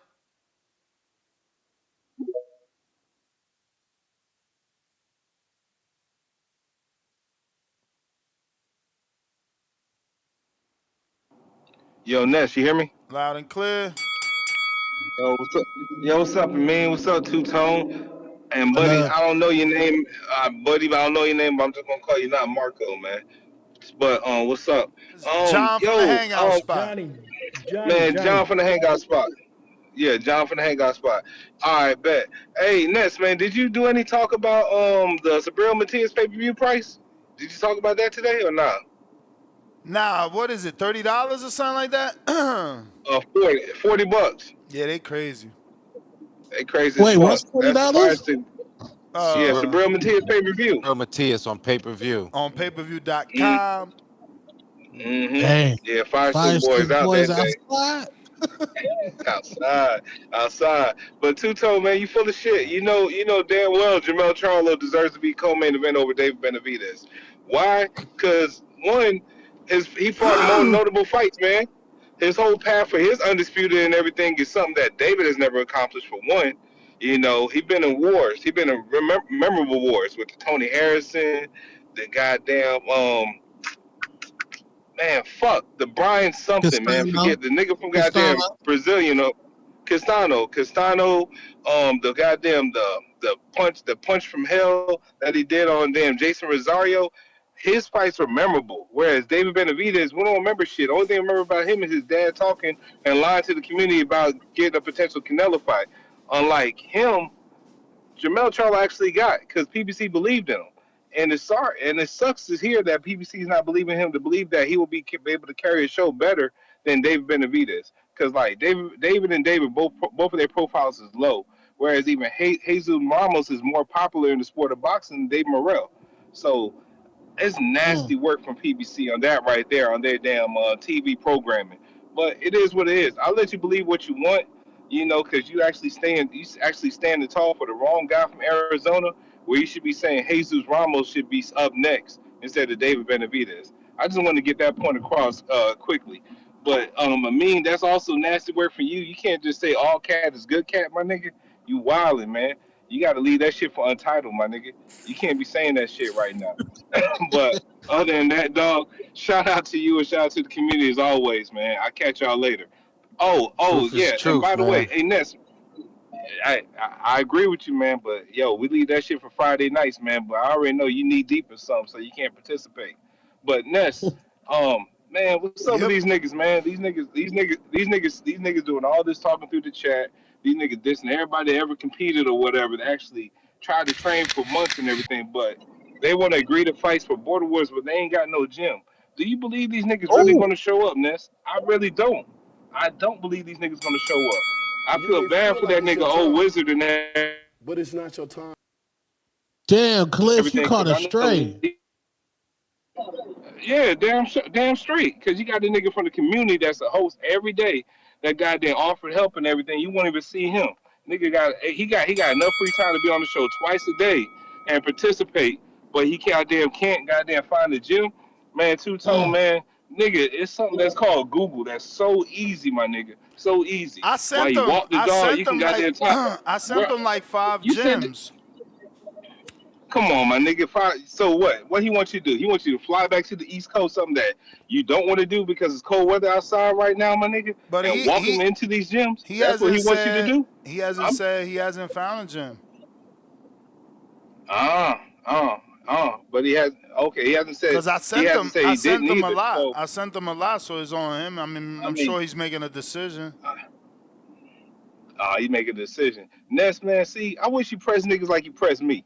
You know what I'm saying? When you say, "Hey, man, I found something for you and my boy," And you gave me you less got than on top 24 of hours to come back with a response. I ain't had You know nothing what to I'm say. saying? You did your thing. You went and that's did the it. thing. Because you know I'm about my shit. You know I'm about my shit. You know I ain't no fuck nigga. I forgot long about story asking short, Cliff. man, He ain't on the line. I don't know where he at. Look, man, I Nick, sent man, Cliff a bro, bunch of look, gyms. Look, he- 1, 2, 3, he- 4, 5 come on, gyms. man, that's a damn shame, He man. seen it That's a damn shame. Friday. What? He seen it on Friday. Mm-hmm. He seen it on Friday. Okay, cool. Then shit, by Sunday he should have got back to you. Said, "Hey, Ness, I appreciate it." I contacted them all on Saturday, man. But anyways, Ness, man, you keep believing in the wrong niggas, man. Shout out to you and shout out to the community as always, man. I'll catch you on the next one. Peace. All right. Hey, damn, Drip might be training on a low though. Yeah, he probably want people to think, the worst, so he could get that upset money. I got DC3. If you're watching this on YouTube, it's free to smash the thumbs up. Yo. What's the deal, fellas, man? What's the deal? How you guys doing? What up, DC3? What up, bro? Is this a Texas cash out, DC3?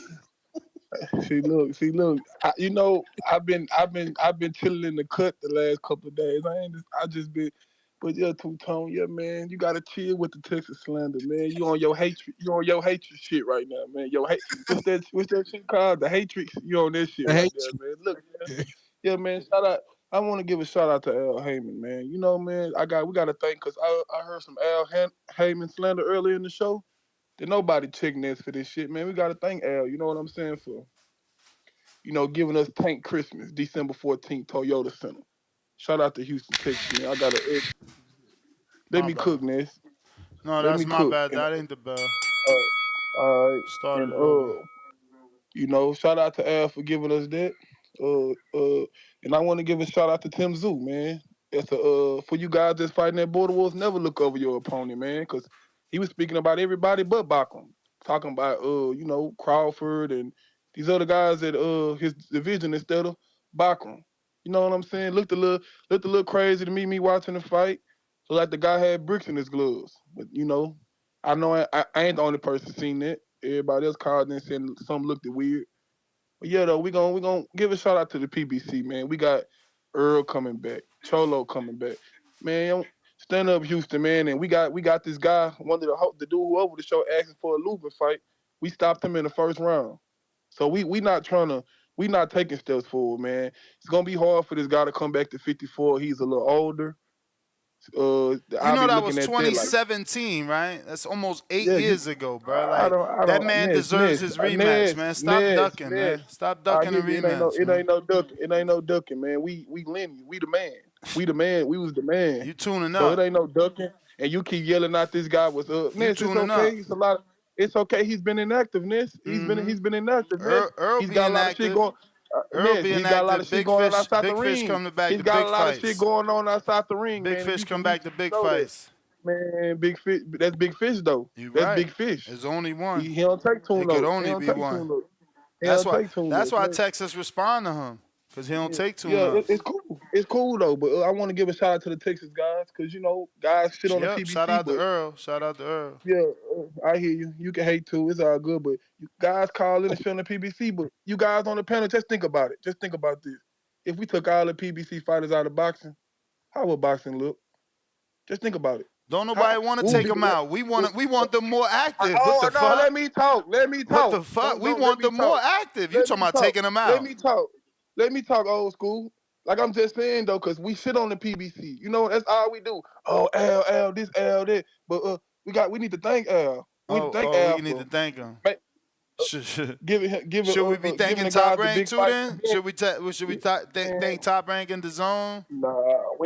Nah, we ain't. We could thank the zone, but I ain't no Bob Arum type of nigga, man. I don't fuck with Bob like that. Bob be on some weird shit. But look, man, I want to give a shout out to the PBC, man. You know, we gang banging the PBC, man. You know what I'm paused because we throwing the PBCs. I'm gonna give me a PBC shirt. I'm gonna wear at the Border Wars because you know next with this Atlanta time might get done fired with Al, but you know Al got the everybody. Why you waste your whole call? Let me cook. Let me cook. Al got everybody the big fight, but a couple of people. Ness. A couple. You may feel like it's your time. Ness, nobody's 100% in nothing. It's your time. Charge me 5. Give me a comment. But yeah, that's all I'm saying. Tell us why he couldn't get Gary Russell to fight. Ness, nobody's perfect in life, Ness. I don't know. I'm not in them rooms. You asking the wrong guy. I'm not a manager. I'm just a fan of the sport. You know what I'm saying? I don't do all this. You know what I'm saying? But you know, like you said, it might be something personal. Sounds like a guy that talk a lot, and Al probably ain't fucking with it. Al look like a laid back nigga. Them niggas look, them Russell niggas, they look like they talk a lot. They look like they be on some other shit. You know what I'm saying? For real, Tom. Like you be seeing they interviews. Now we gonna do the Canelo thing. Be respectful, but when Canelo say be respectful, it's duck talk. Now Al needs you to be respectful. Now Al needs you to be respectful. Al needs you to be respectful. Gary Russell dudes talk too much. Let me tell you something. Look, Gary Russell. Look, Al old enough to be them guys' father. So if he is disrespecting, that's the issue on him. Because we say you guys older than me. You'll never hear me call in and call y'all out. I respect my elders. You know what? I'm from the South. Us certain guys don't disrespect. You know, older guys. You know, we got chastised for that. So it looks like to me, them and Al be getting into, because it's crazy that he didn't get the Tank fight and the Leo fight. That's crazy. That's crazy. Or the Abner fight. That's crazy. Or the Abner fight. That's crazy. I'm not a guy who now Al be missing, but next you gotta understand nobody's perfect. Nobody perfect. So Al can get criticism there, but I'm gonna give Al his flowers because he got Benavidez and Morrell. David fighting his boogeyman. This guy named Canelo, not. You know what I'm saying? But you know what I'm saying? But Canelo fought like 4 of his boogeymen. You sound crazy. I hear you, Ness. I hear you. You sound so crazy. You know, I want to give a shout out to King. I see what you're doing, man. I'm a fan of you. Shout out to Tone and shout out to Ness, man. You know, I'm ready for Border Wars, man. I'm ready, Ness. I'm ready to be there, man. I see Cliff in the comments and old Wizard. They got me rubbing my hands together, Ness. They got me rubbing my hands together, man. I cannot wait to land in Tucson. You know what I'm saying? And I'm out, man. All right. Shout out to Kerry G. He sent me the show of Bakram put us on his story, yo. What the hell did we say? Bakram? What did we say? I told you, I put it in the pre-pro. Yeah, but what did we say that got him to repost it? Was it you defending him? Yo, he said that his translator was saying that they thought it was funny because they wanted the whole thing was the issue was Spence when I brought up Spence, and he said he thought it was funny that I described how Tszyu, our reaction to the Tszyu fight, and what I thought would happen to Spence. So.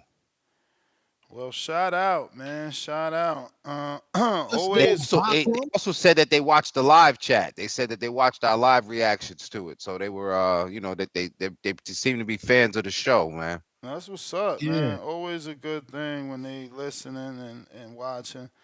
He put on a great performance, bro. It came out of nowhere for sure for me. I can't believe Baby Joker, man. I hope he put some money on that. I got a counterpunch. Go ahead. No, this guy said one of his peoples, man. I'm sure he'll talk about it more. He said one of his peoples put, I think it was a crazy, stupid amount of money. I think he said 37 bands on Bakram and won over 100 because he knew that they was God gonna get damn. him up out of there. No, that's amazing. But damn, 37 to win 100. I ain't good at odds, but that don't sound that great. What the fuck? Was it? I could be wrong, you know. I got a counterpunch for DC3, courtesy Jonathan Sims. I got a counterpunch for Profound Dreamer. Let's go, Bakram. Gather around TBV. That's if you're still listening. Get on down with these profound rhythms. Ness panel, how I'm coming in, man. Straight. Crispy. All right. So this is my thing. I wish it was a way in boxing when a dude wins the undisputed that the belts automatically disperse and the dude just keep the lineal status and the ring belt while the ABC titles that the sanctioning bodies do they work to let the other guys in the next generation coming up fight for something. Because as we've seen with Canelo, when you got a dude that squats on undisputed and puts the whole division in a chokehold by hoarding all of the belts, it ruins the next generation. You see, Jermell Charlo won his undisputed in the previous generation of 154. But now 154 is in a whole new generation. It's a whole new landscape now. You got Crawford, Murtazaliev, Tszyu, you got Madrimov, you got so many new guys, so many fresh faces in the division that now Jermell's undisputed really don't matter in that division because it's new guys that he didn't beat to get that undisputed. The guys he beat to get the undisputed, all of them guys are retired. They not in the top 15. They not in the top 10. So yeah, Jermell is showing you what you do. You win undisputed. You turn it into a big commercial opportunity and step away for a little minute. Step away, let the division pan out, let some new challengers rise up, and you come back to remind this new generation who the man is. So I like this fight. To me, I think it's a little bit a bit of a step above his head, trying to come back off a year layoff, over a year, almost 2 years layoff to fight Jesus Ramos, which is a big dude who come forward. So I don't know. I think it's a good fight, but I think it is what Ness was saying. Jermell recognized you got to start from the bottom, not the very bottom, but the bottom of the when you first start to get to the upper echelon. Because like I said, the guys he beat for undisputed was the previous generation. So now it's a new landscape, and he got to come back and work his way back up like Fury did. So I'm saying so. Yeah, I think that's all we got to understand. These guys went undisputed, and y'all still want to hold them as the number one guy for 3-4 years, and it's like, nah, you not. If you didn't beat this current generation, you're not the number one guy of this generation. And that's what I was trying to say about Better If he's not the number one guy at 175 today. No, he's the number one guy from the previous generation of the Joe Smiths and the Anthony Yards and that class. He's number one there. But today, with the new guys, David Morrell, he's not number one. So that's just what it is. People got to accept that. Generations turn over. And Who the man at 154? Who the number one guy at 154? It's no one guy. It depends. It depends on what you want, Two-Tone. Yeah, I don't think there's any. I don't think it depends on what you want. I don't think there's any face just yet that has done enough. You going again? Exactly. Yeah, I'm going again. Because if you wanted to be, who's the best champion guy, the number one guy with a belt right now, Crawford, right? But if you want to say who's the lineal guy, who's the man that beat the man, it's Jermell. But then if you want to say who's the best, like just alphabet title, it's the what's his name? Murtazaliev just made a case. Who the best guy without a title? Madrimov made a case. Sergey Borchak got a case. I mean, Virgil made a case for best guy without a title. Yep. Well, actually, Sergey Borchak to me, man, he won that fight to me. Yeah, it could be Borchak, Virgil. It's so many guys with their names attached to alphabet titles at 154 that in order for us to find out who the best is, they all got to jump in the pot and we got to stir it up. You know what I'm saying? So if they not gonna mix it up, we're not gonna find out who the best is. That's why I like what's happening. My only thing is I don't like what's going on with Crawford. I don't understand why his fans ain't giving him enough flack. What you mean? What's going on with him? Because he took a step aside deal, Ness. I never seen nothing like this in my life. A guy said he wanted the WBO title, and he took a step aside deal. Yeah, but it's not a step aside. We went through this. If he would have forced the WBO, they gonna strip Fundora. Now you fight for a vacant versus Josh Kelly, or worse, you get elevated.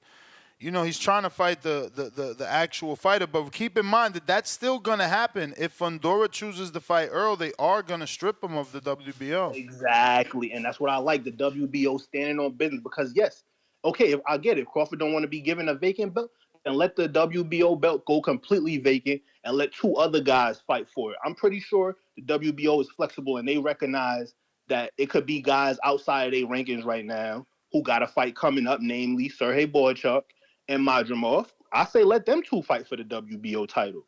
Why not? If Crawford claims he don't want to have a vacant belt put in his hands, let somebody fight for it. You know what I'm saying? But my thing is, you're supposed to stand on business to force Fundora to give that belt up, not signing step-aside deals.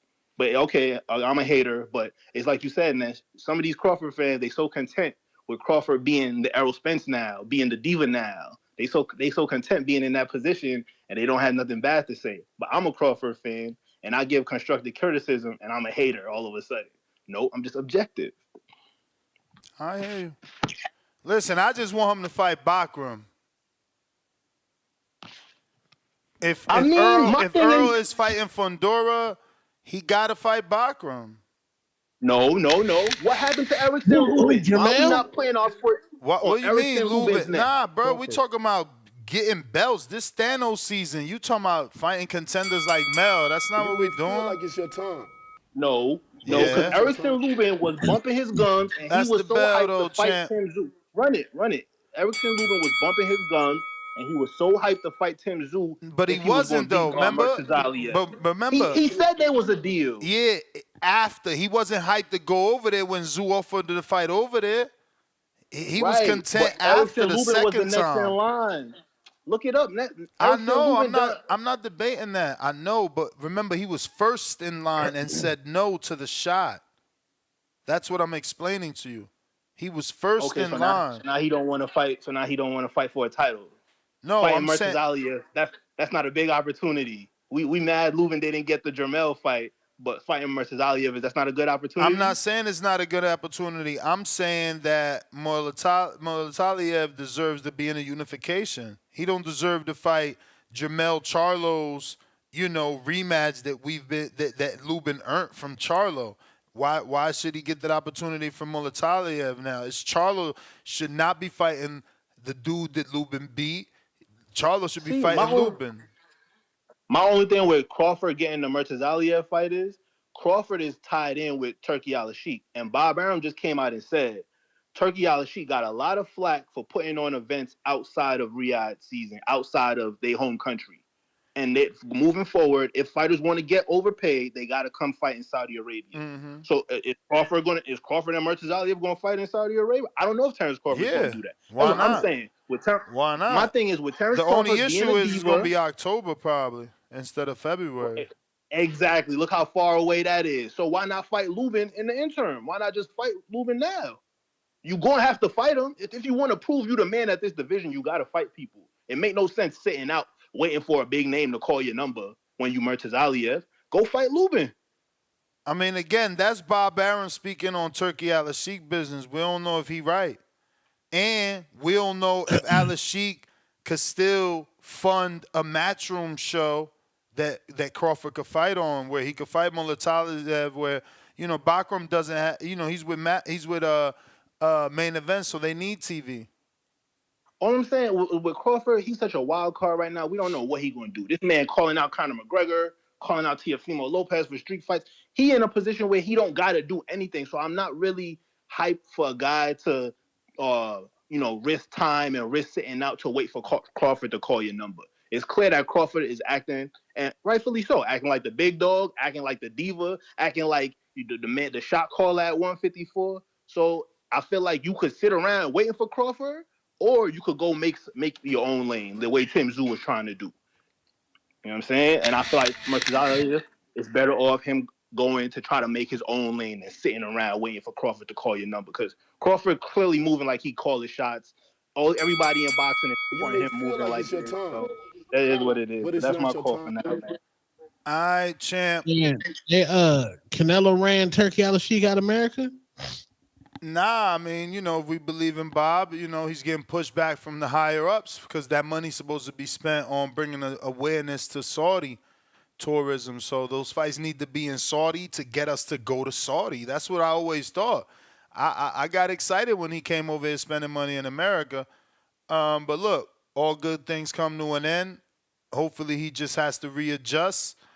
And, hopefully these fights get even better where we do decide to go over there. I mean, I don't think that I ever will because I just can't afford that flight first class. That's too many hours to just be flying economy.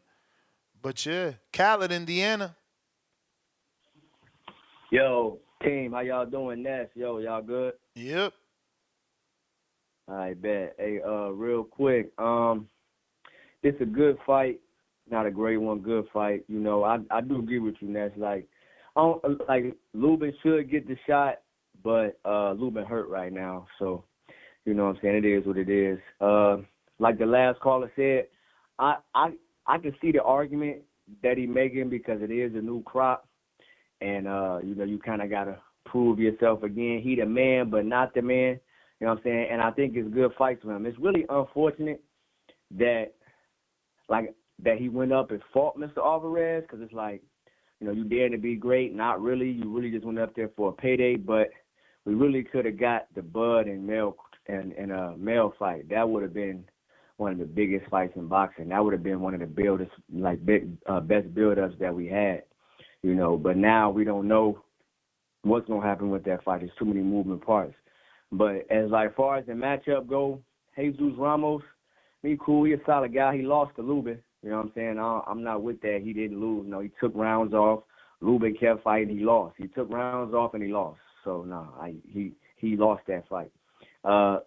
Even though Jermell Charlo is coming off the year layoff, which is gonna be a thing. He like facing a guy who's a come forward guy. He's seen him against guys like Brian Castano. He fought Mr. Alvarez, who's certainly no Brian Castano or Jesus Ramos, but he's a pressure guy.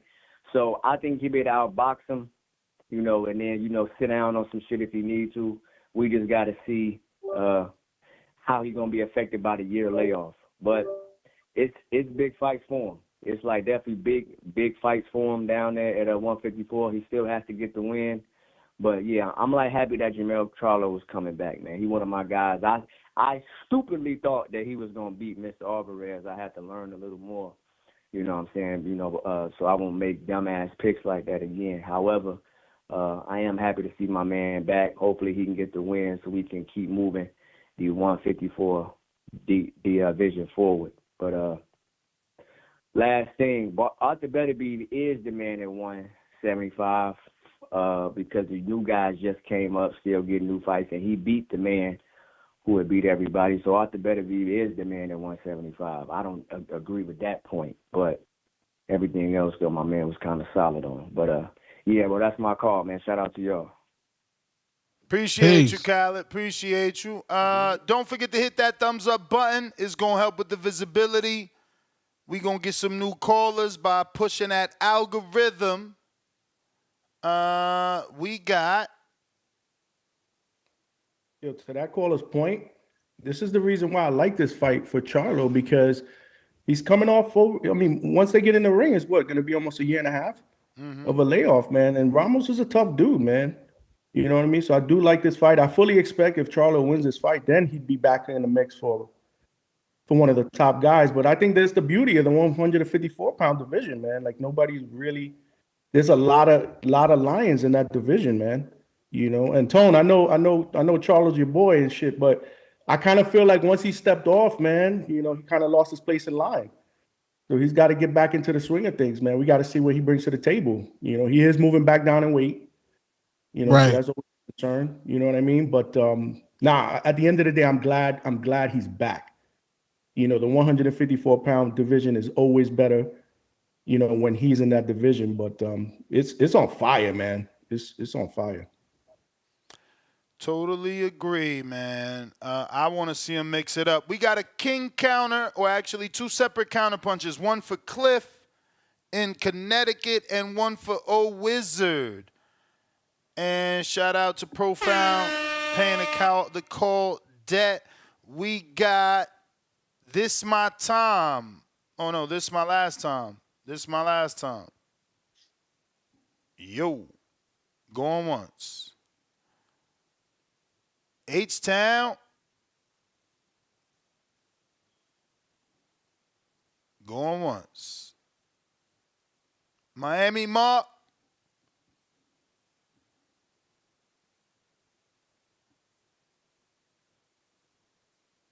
Gotta unmute, Mark. We hear you. What's good? How's Mario?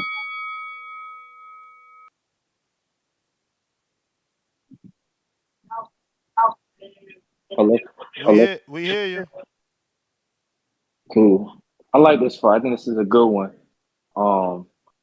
One thing about Jesus Ramos, I remember watching this guy fight.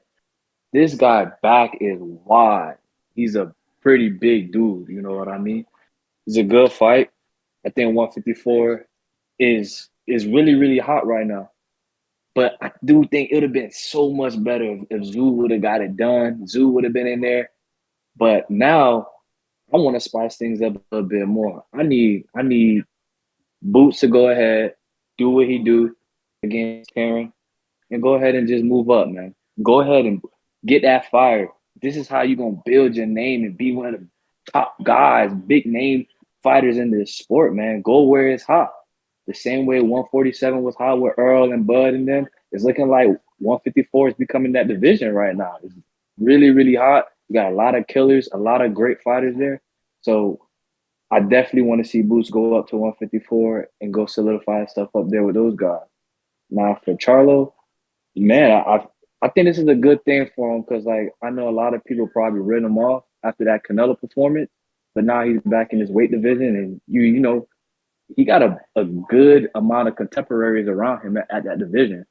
So I think the Jesus Ramos fight is a good fight to get back into it, and then who knows, we may even get that Bud and Charlo fight. I think that's one of the fights that I really want to see. Just think about the promotion and how they're gonna show clips of when Charlo was in the stands and Bud is on the ropes trolling him. I gotta see it. Ever since I've seen that moment, I've been dying to see that fight. But that's my call. Y'all boys keep doing what y'all do. All right, appreciate you, Mark. Looks like we got King Davey. What up? Actually, shit, King Davey, we got that counter punch from Old Wizard. Old Wizard. Old Wizard.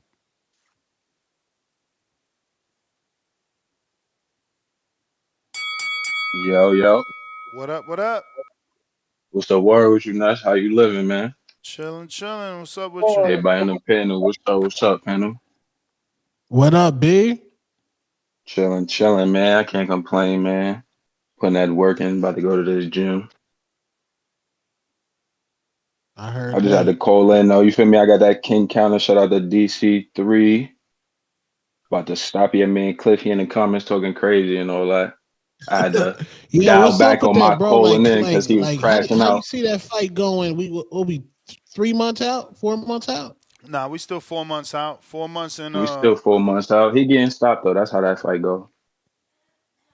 So you gonna stop? 4 months, so 4 you gonna days. stop Cliff? 4 months, 4 days out. Super facts. I'm gonna stop Cliff. You stop at a red light, don't you? Super facts. You think it's just levels, or is it just like it's levels, it's dedication, it's IQ. It's just different with me. You feel me? Like I'm not playing. So who Like, training he you? still ain't find no gym. I'm in old school boxing gym out here in AZ, and I got a private trainer from Garcia's boxing gym. Nice. That I've been working with one-on-one. Oh man, Cliff.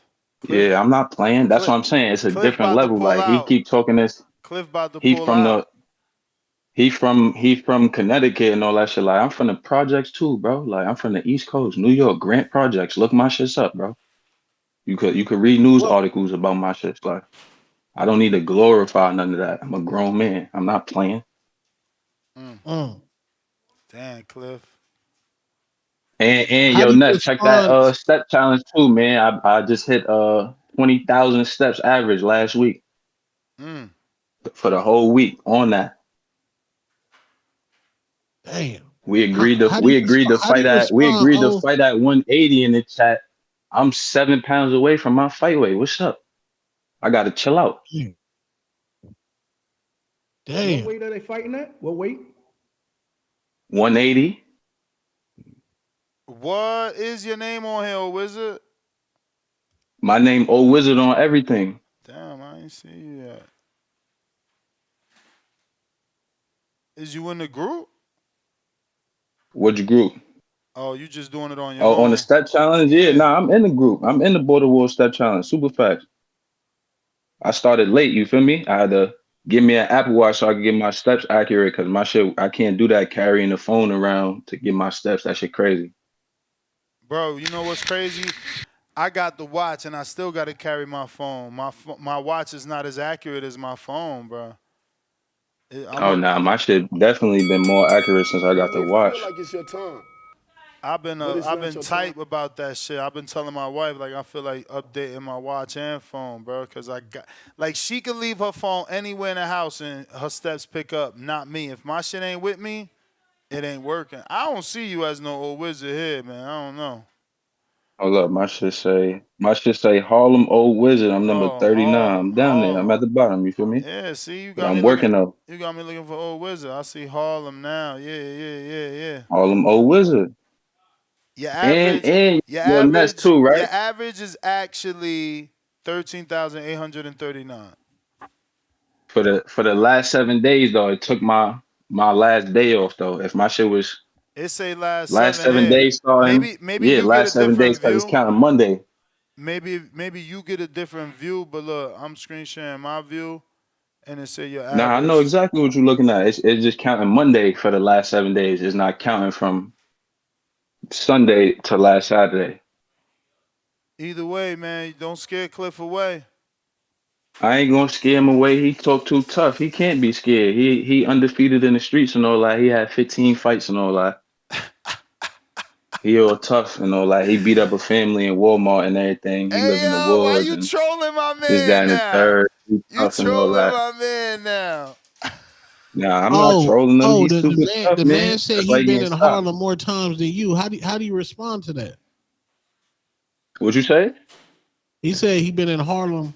He said he been in Harlem more times than you. How do you respond to that?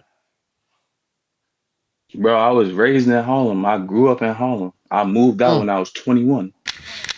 Ain't no way. Ain't no way. And he don't got no face card. He said Harlem and mentioned Washington Heights. Niggas like, you in the Heights? That's not You may Harlem, nigga. feel like it's your Niggas from time, Harlem call Harlem Harlem. but Nigga, I'm it's from not your time. 125th, bro. Don't do that. Champ, that's the Come on, man. bell. Cliff, call in. He ain't joking though. Oh, ain't playing, man. King He Oh, Davy, right ain't what about that playing. up? though. He right about that though. King Davy. Yo, can you hear me? Davy So Art, what up? Yeah, well, what's up, fellas? I had to call in, man. Man, that's a good fight, the Mel and Ramos.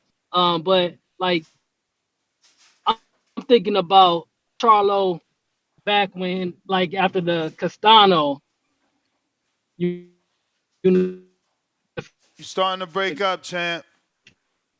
uh, uh, Yo. uh, uh, H-Town.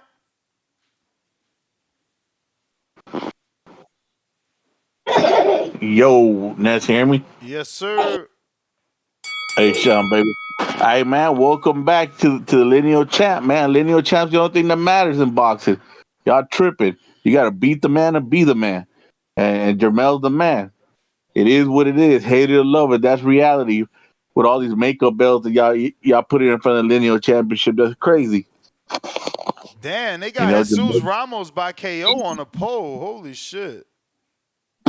Hey, check it out, man. Jesus Ramos is a more dangerous fight than Danny Garcia versus Spence, dog. Garcia was already out the damn camp, dog. He wasn't in boxing anymore. Come on, bro. Stop hating, bro. Stop it. He was too busy getting that lineup right and haircuts and all these businesses he was on, dog. Ramos is hungry, dog. He ain't. This is his way to eat, man. Danny was eating off of 10 plates already, man.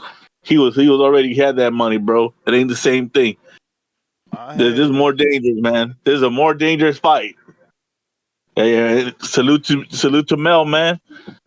You know he's coming back. So I want to see, man. I want to see him be the king he is, man. You know he fought the king of kings and lost. You know, but he's the king of his division. You know you can't. You know he went out there and he tried to box with God, but his arms weren't long enough. It is what it is. You know. They want to hate on King Canelo. You know, he makes stars. You know, you can get Berlanga out there living a whole movie ever since he lost. Oh, yeah, you see him out there in Mexico giving out money? Yeah, he's getting praise in Mexico, Puerto Rico. He's at the BET Awards. Man, come on, dog.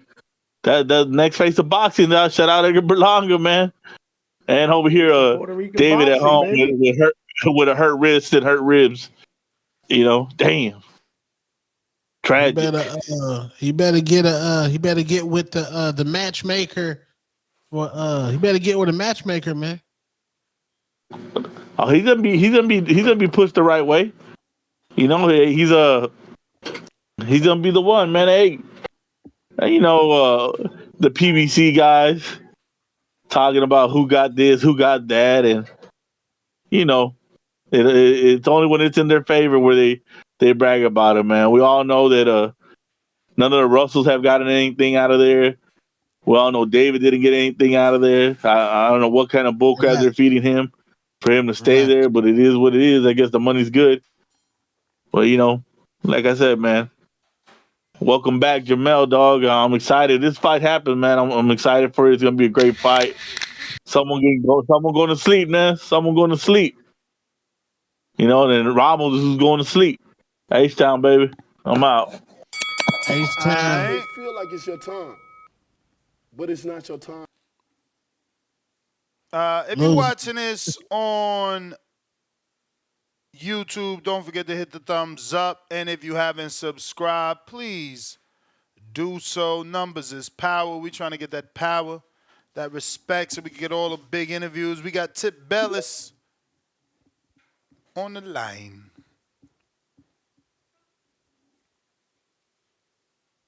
Tip Bellis. Yo. Yeah, man, you prolonging this verbal beating, man. I heard the crazy shit you was talking. I heard it, man. And then you try to make me wait, man, because you sitting here lying on Al about Erikson Lubin, man. Talking about, man, how many title eliminators he got to go through? Man, the man only fought 2 title eliminators, dog. Let's stop the cap, man. Well, like, what were we talking about, Ness? He fought a title eliminator versus Terrell Goucher, and then he just fought a title eliminator against Jesus Ramos, and that was for the WBA. Because the one with Goucher was the WBC. And he fought Jason Rosario right after Goucher, and then he ended up fighting Sebastian Fundora, who was the WBC interim world champion, and he lost. He lost. For you to sit here and continuously lie on Al Heyman is just nasty and absurd, bro. Like, we got to stop the cap here, man. Real talk. Real talk. We got to stop the cap. It's nasty work out here, man. What you doing? It's really nasty work out here.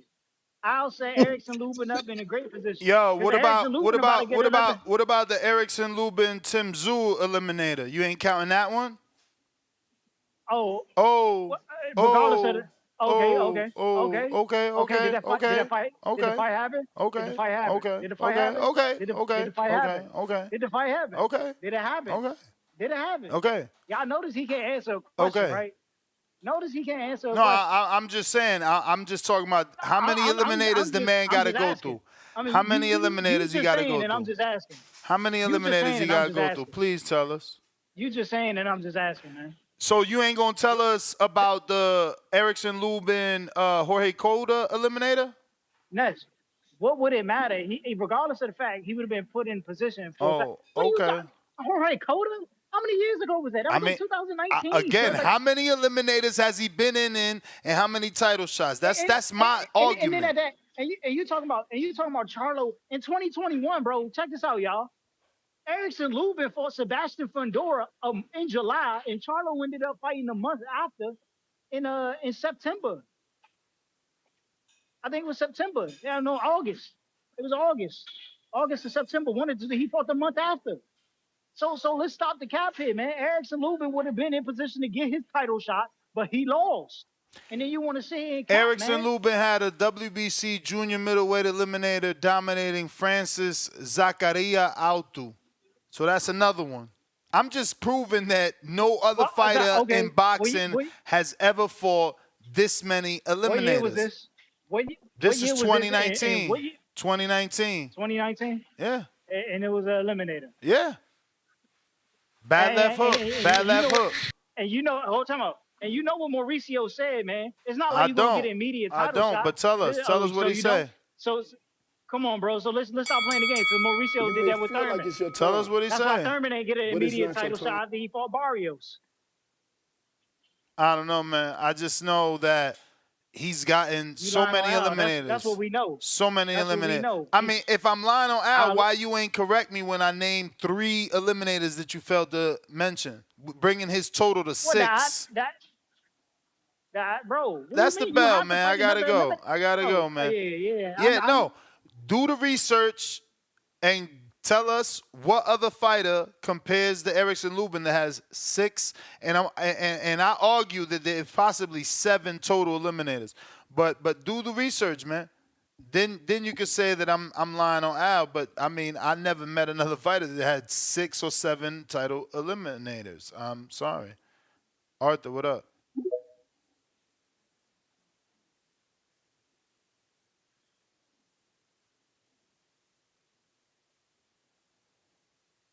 Arthur. We hear you. Hello. What's good, man? What's good, panel? So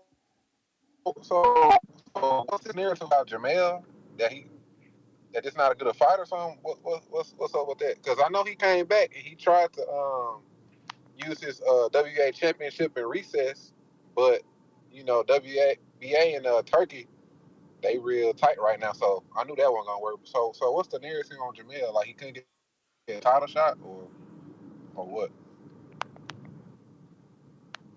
I'm not understanding. You saying, am I mad he getting a title shot?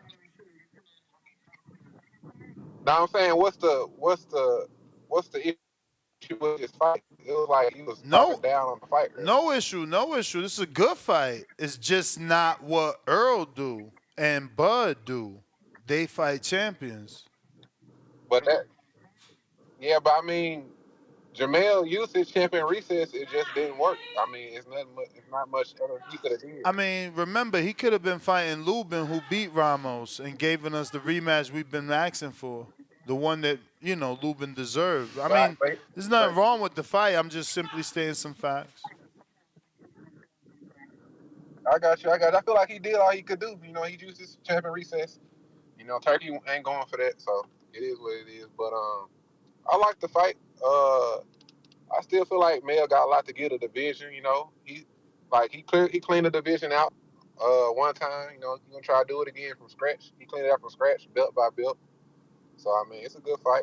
Ramos a good fighter. So it's kind of a crossroads fight for both fighters, even though it's not. You know what I'm saying? Even though Mel already if Mel loses, it's kind of like, you know what I'm saying?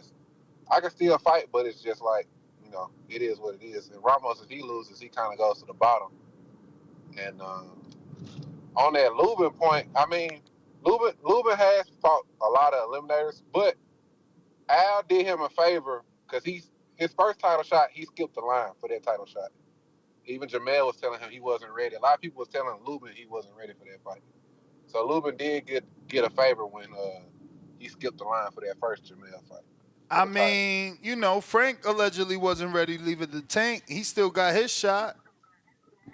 Yeah, that's what I'm saying. So he got some favors. He got some dis favors. He got some favors. You know what I'm saying? It's just the boxing game. You know what I'm saying? Sometimes it go your way, sometimes. But Lubin need his IBF shot though. Versus Bachram first. Bachram don't need the undisputed yet.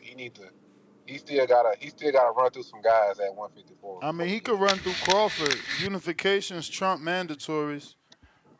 Yeah, I still rather see And him fight Lubin Lubin first. ain't fighting over a year. I mean, what? How do they owe Lubin a fight? You may feel like it's your time. Like how you out But the it's not your rankings. time. You ain't even fought since the Canelo fight. Like you out the rankings. I don't even know what fight he talking about. But that's the Well, bell. Lubin was supposed to. All right. Go ahead. I said Lubin was supposed to be the mandatory after the Ramos fight, but he got did dirty on that, so I don't know. Yeah, and maybe then they- he got maybe and they then he got promised him a offered. Then he got offered the Tszyu fight and turned it down because of injury. So like, I mean, I don't get it. But let me get to some other callers here. We got DC3.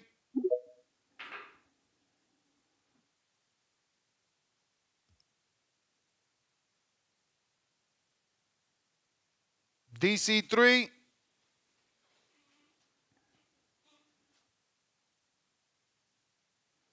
Jerry. What's up, buddy? What's up, champ? Hey, man. A few things. I had Bivol beating Baturviev 8-4. I thought he boxed beautifully. I'm not going to call that decision a robbery, but to me it was close to a robbery. We done seen what Baturviev does. He beats people up, he beats them down, and destroys them. He wasn't able to do none of that against Bivol. None of it. Couldn't even knock him down. I truly believe Bivol won that fight. This cat the other night that upset Tszyu, good, solid fighter like a lot of those Eastern European guys. But people need to just hit the brakes a little bit. He pulled an upset. He's a good fighter. That's clear. I remember a little lightweight named Kambosos pulled an even bigger upset, and he ain't done nothing but lose since then. The guy's a good fighter, but people need to put it in perspective. Tszyu's chin might not be as good as what some of us thought, myself included. The Fundora fight, he could write that off due to circumstances, what happened. I don't hold that loss against him, not one bit. But this one here, this one ain't as easy to write off. They got to take him back and do some serious work on him. Coming in with a lead left hook, that was a bad tactical move. And it got him basically knocked out because after that first hook, he was no good. A lot of fighters, maybe they get knocked out. He got up, he showed a lot of heart like he always does, but he was knocked out because he was just simply no good after that. Charlo is not the king at 54 no more, in my estimation. You can't up and abandon in a division. I don't remember the last time he fought at 54 because he was off a good while before he fought Canelo.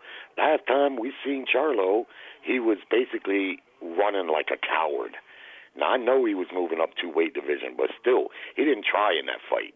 And he wanted a payday. I get that. That's fine. But, man, at least try.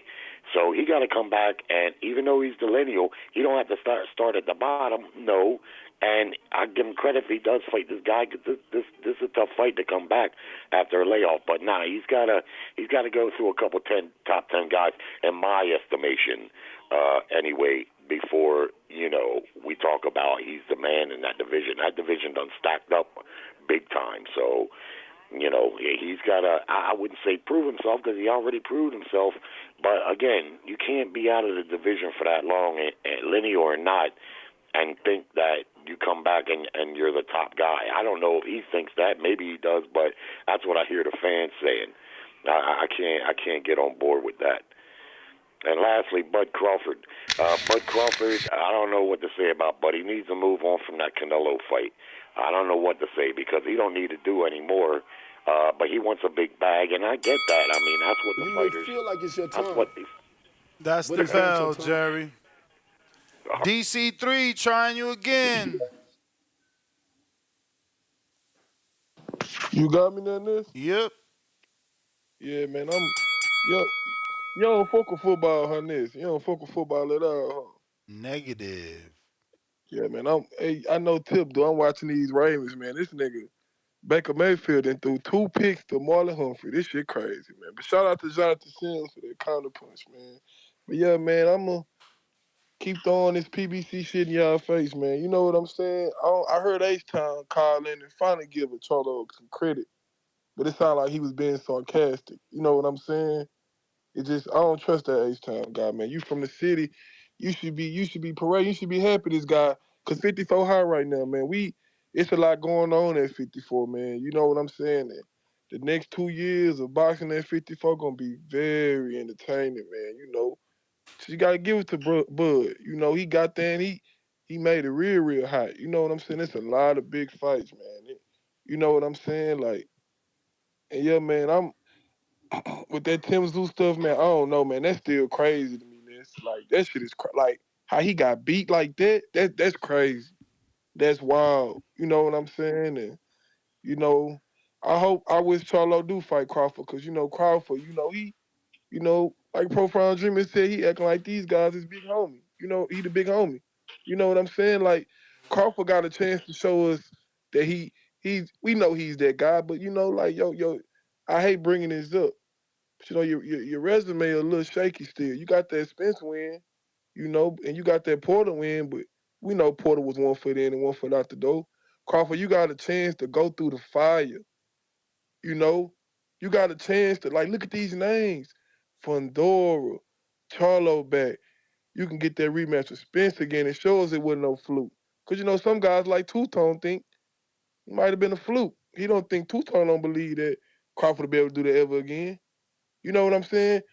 You know, you beat Major Mouth easily, but you know, it didn't look easily. You know, you beat him 8-4, but it looked real hard. So that it looked like guys really punching at 54, man. So, Bud, you listening, you got a chance to really show us that you that man. You the man, bro. Look, just think of the names of everybody at 54. If he just goes undisputed, man, you know, he can go up in ranking. You know, he's all-time great, but you know, once we compare your resume to everybody else, you know what I'm saying? Like, you know, it's all right. You know what I'm saying? It's all right. So, Bud, man, you know, if you got a chance to do something great and beat a lot of big-time dudes at 54, man, you know, stop worrying about that Canelo fight. It don't look like Canelo worried about you, man. I'm out. All right. Let's see It may here. feel like it's your time, Yo, Ness, but it's not your time. couple callers ago brought up a good point, man. Charlo hasn't fought at 154 since May of 2022. Yeah, since the Canelo fight. Before the Canelo fight. Excuse me. That was Castaño, the Castaño rematch. That's almost going to be 2 years. Well, it won't be 2 years. Yeah, but he's not his brother, man. Remember that he does biking, swimming. He's really, he really works out. I don't know. I mean, if he thinks he can make 154, I believe him. We'll see, though. His brother thought he was going to make 160, ended up, making a catchway and then even blowing the catchway. So we'll see. We'll see, The poll is crazy, though. 39% think Ramos going to win by KO. I know. That's strange. What's up with that? Is it because of people still hanging on the Canelo performance? People don't think that I don't know. I never expected Ramos to be the favorite by the fans at all. Not the TBV fans. That's crazy to me. Yeah, I know. DC3, $2. Let's get that Cliff Fisher Price footage, Ness. I don't have it, but I do got a counter from Tip Bellis.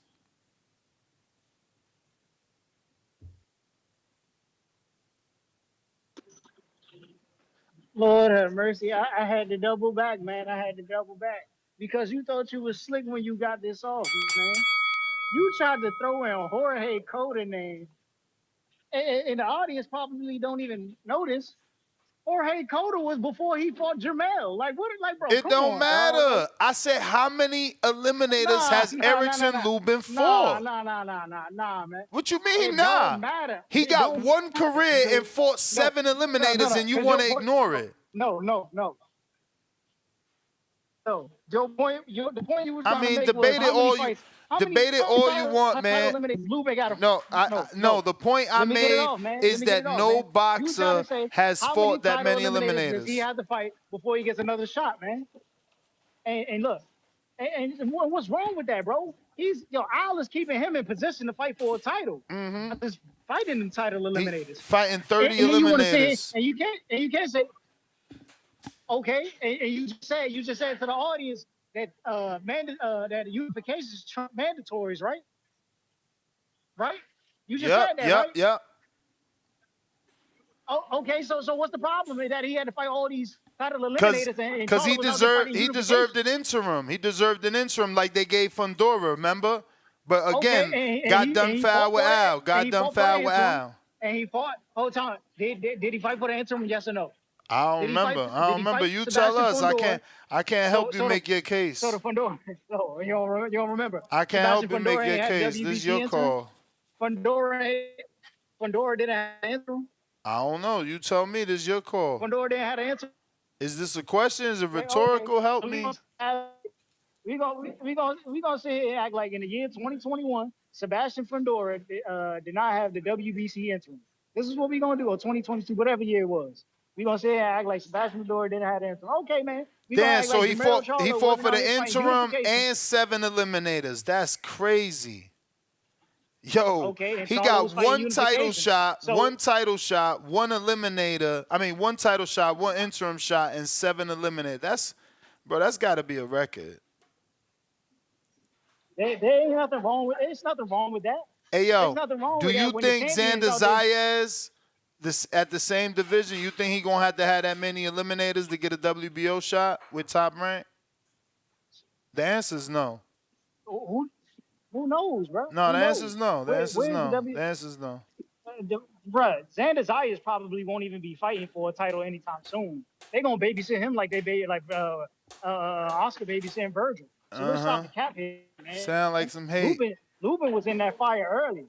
Lubin got more promise than them two dudes. I mean, I wish they put him back in the fire he been asking for instead of protecting Charlo from that rematch. How's he? Charlo had to rematch Castano. You may feel like it's your time. Castano, another dude that got done foul with Al. As soon as he signed to Al, they gave him a draw when he deserved to win. He deserved to win over Law. They gave him a draw, and then they took his belt versus Jermell. You know, everybody thought he won the first fight, and then he lost in the second fight, and then Al never gave him another fight. My man has not fought since that fight. That's crazy. Youssef, what up?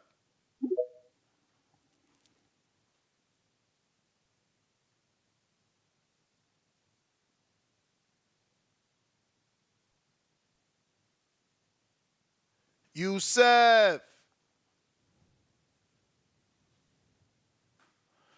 Aight. Is you there?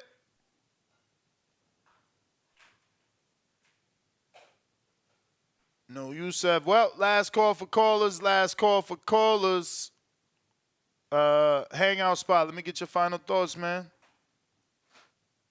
No, man. I mean, I'm a little shocked that that people have Ramos winning this fight by KO. But like I said earlier, I think it's a good fight for Jermell. You know, coming back from a long layoff, this is a tough guy. He could have took a What was that?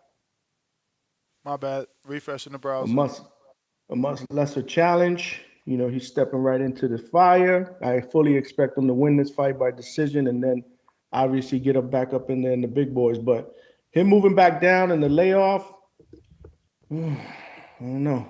I'm a little iffy about that. But either way, I'm glad to see him back at 154, man. For real. Saquon, what up?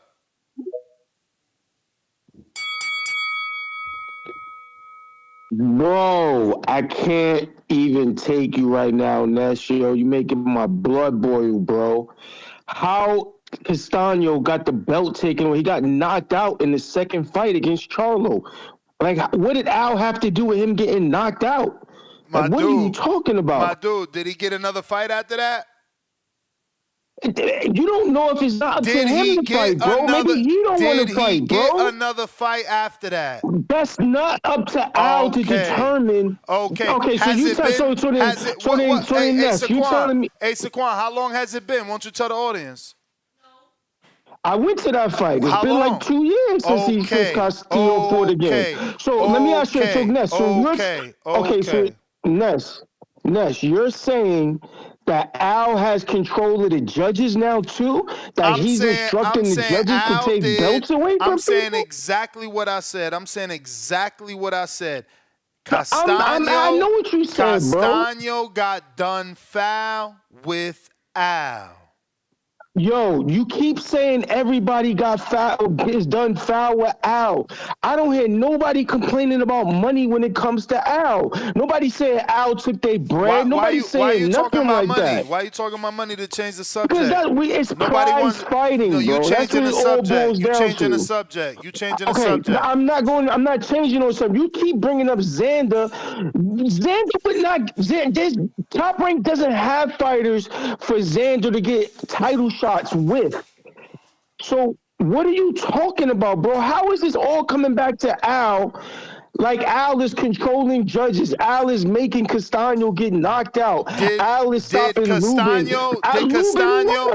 Did Castano get the decision he deserved in the Laura fight? Yes or no?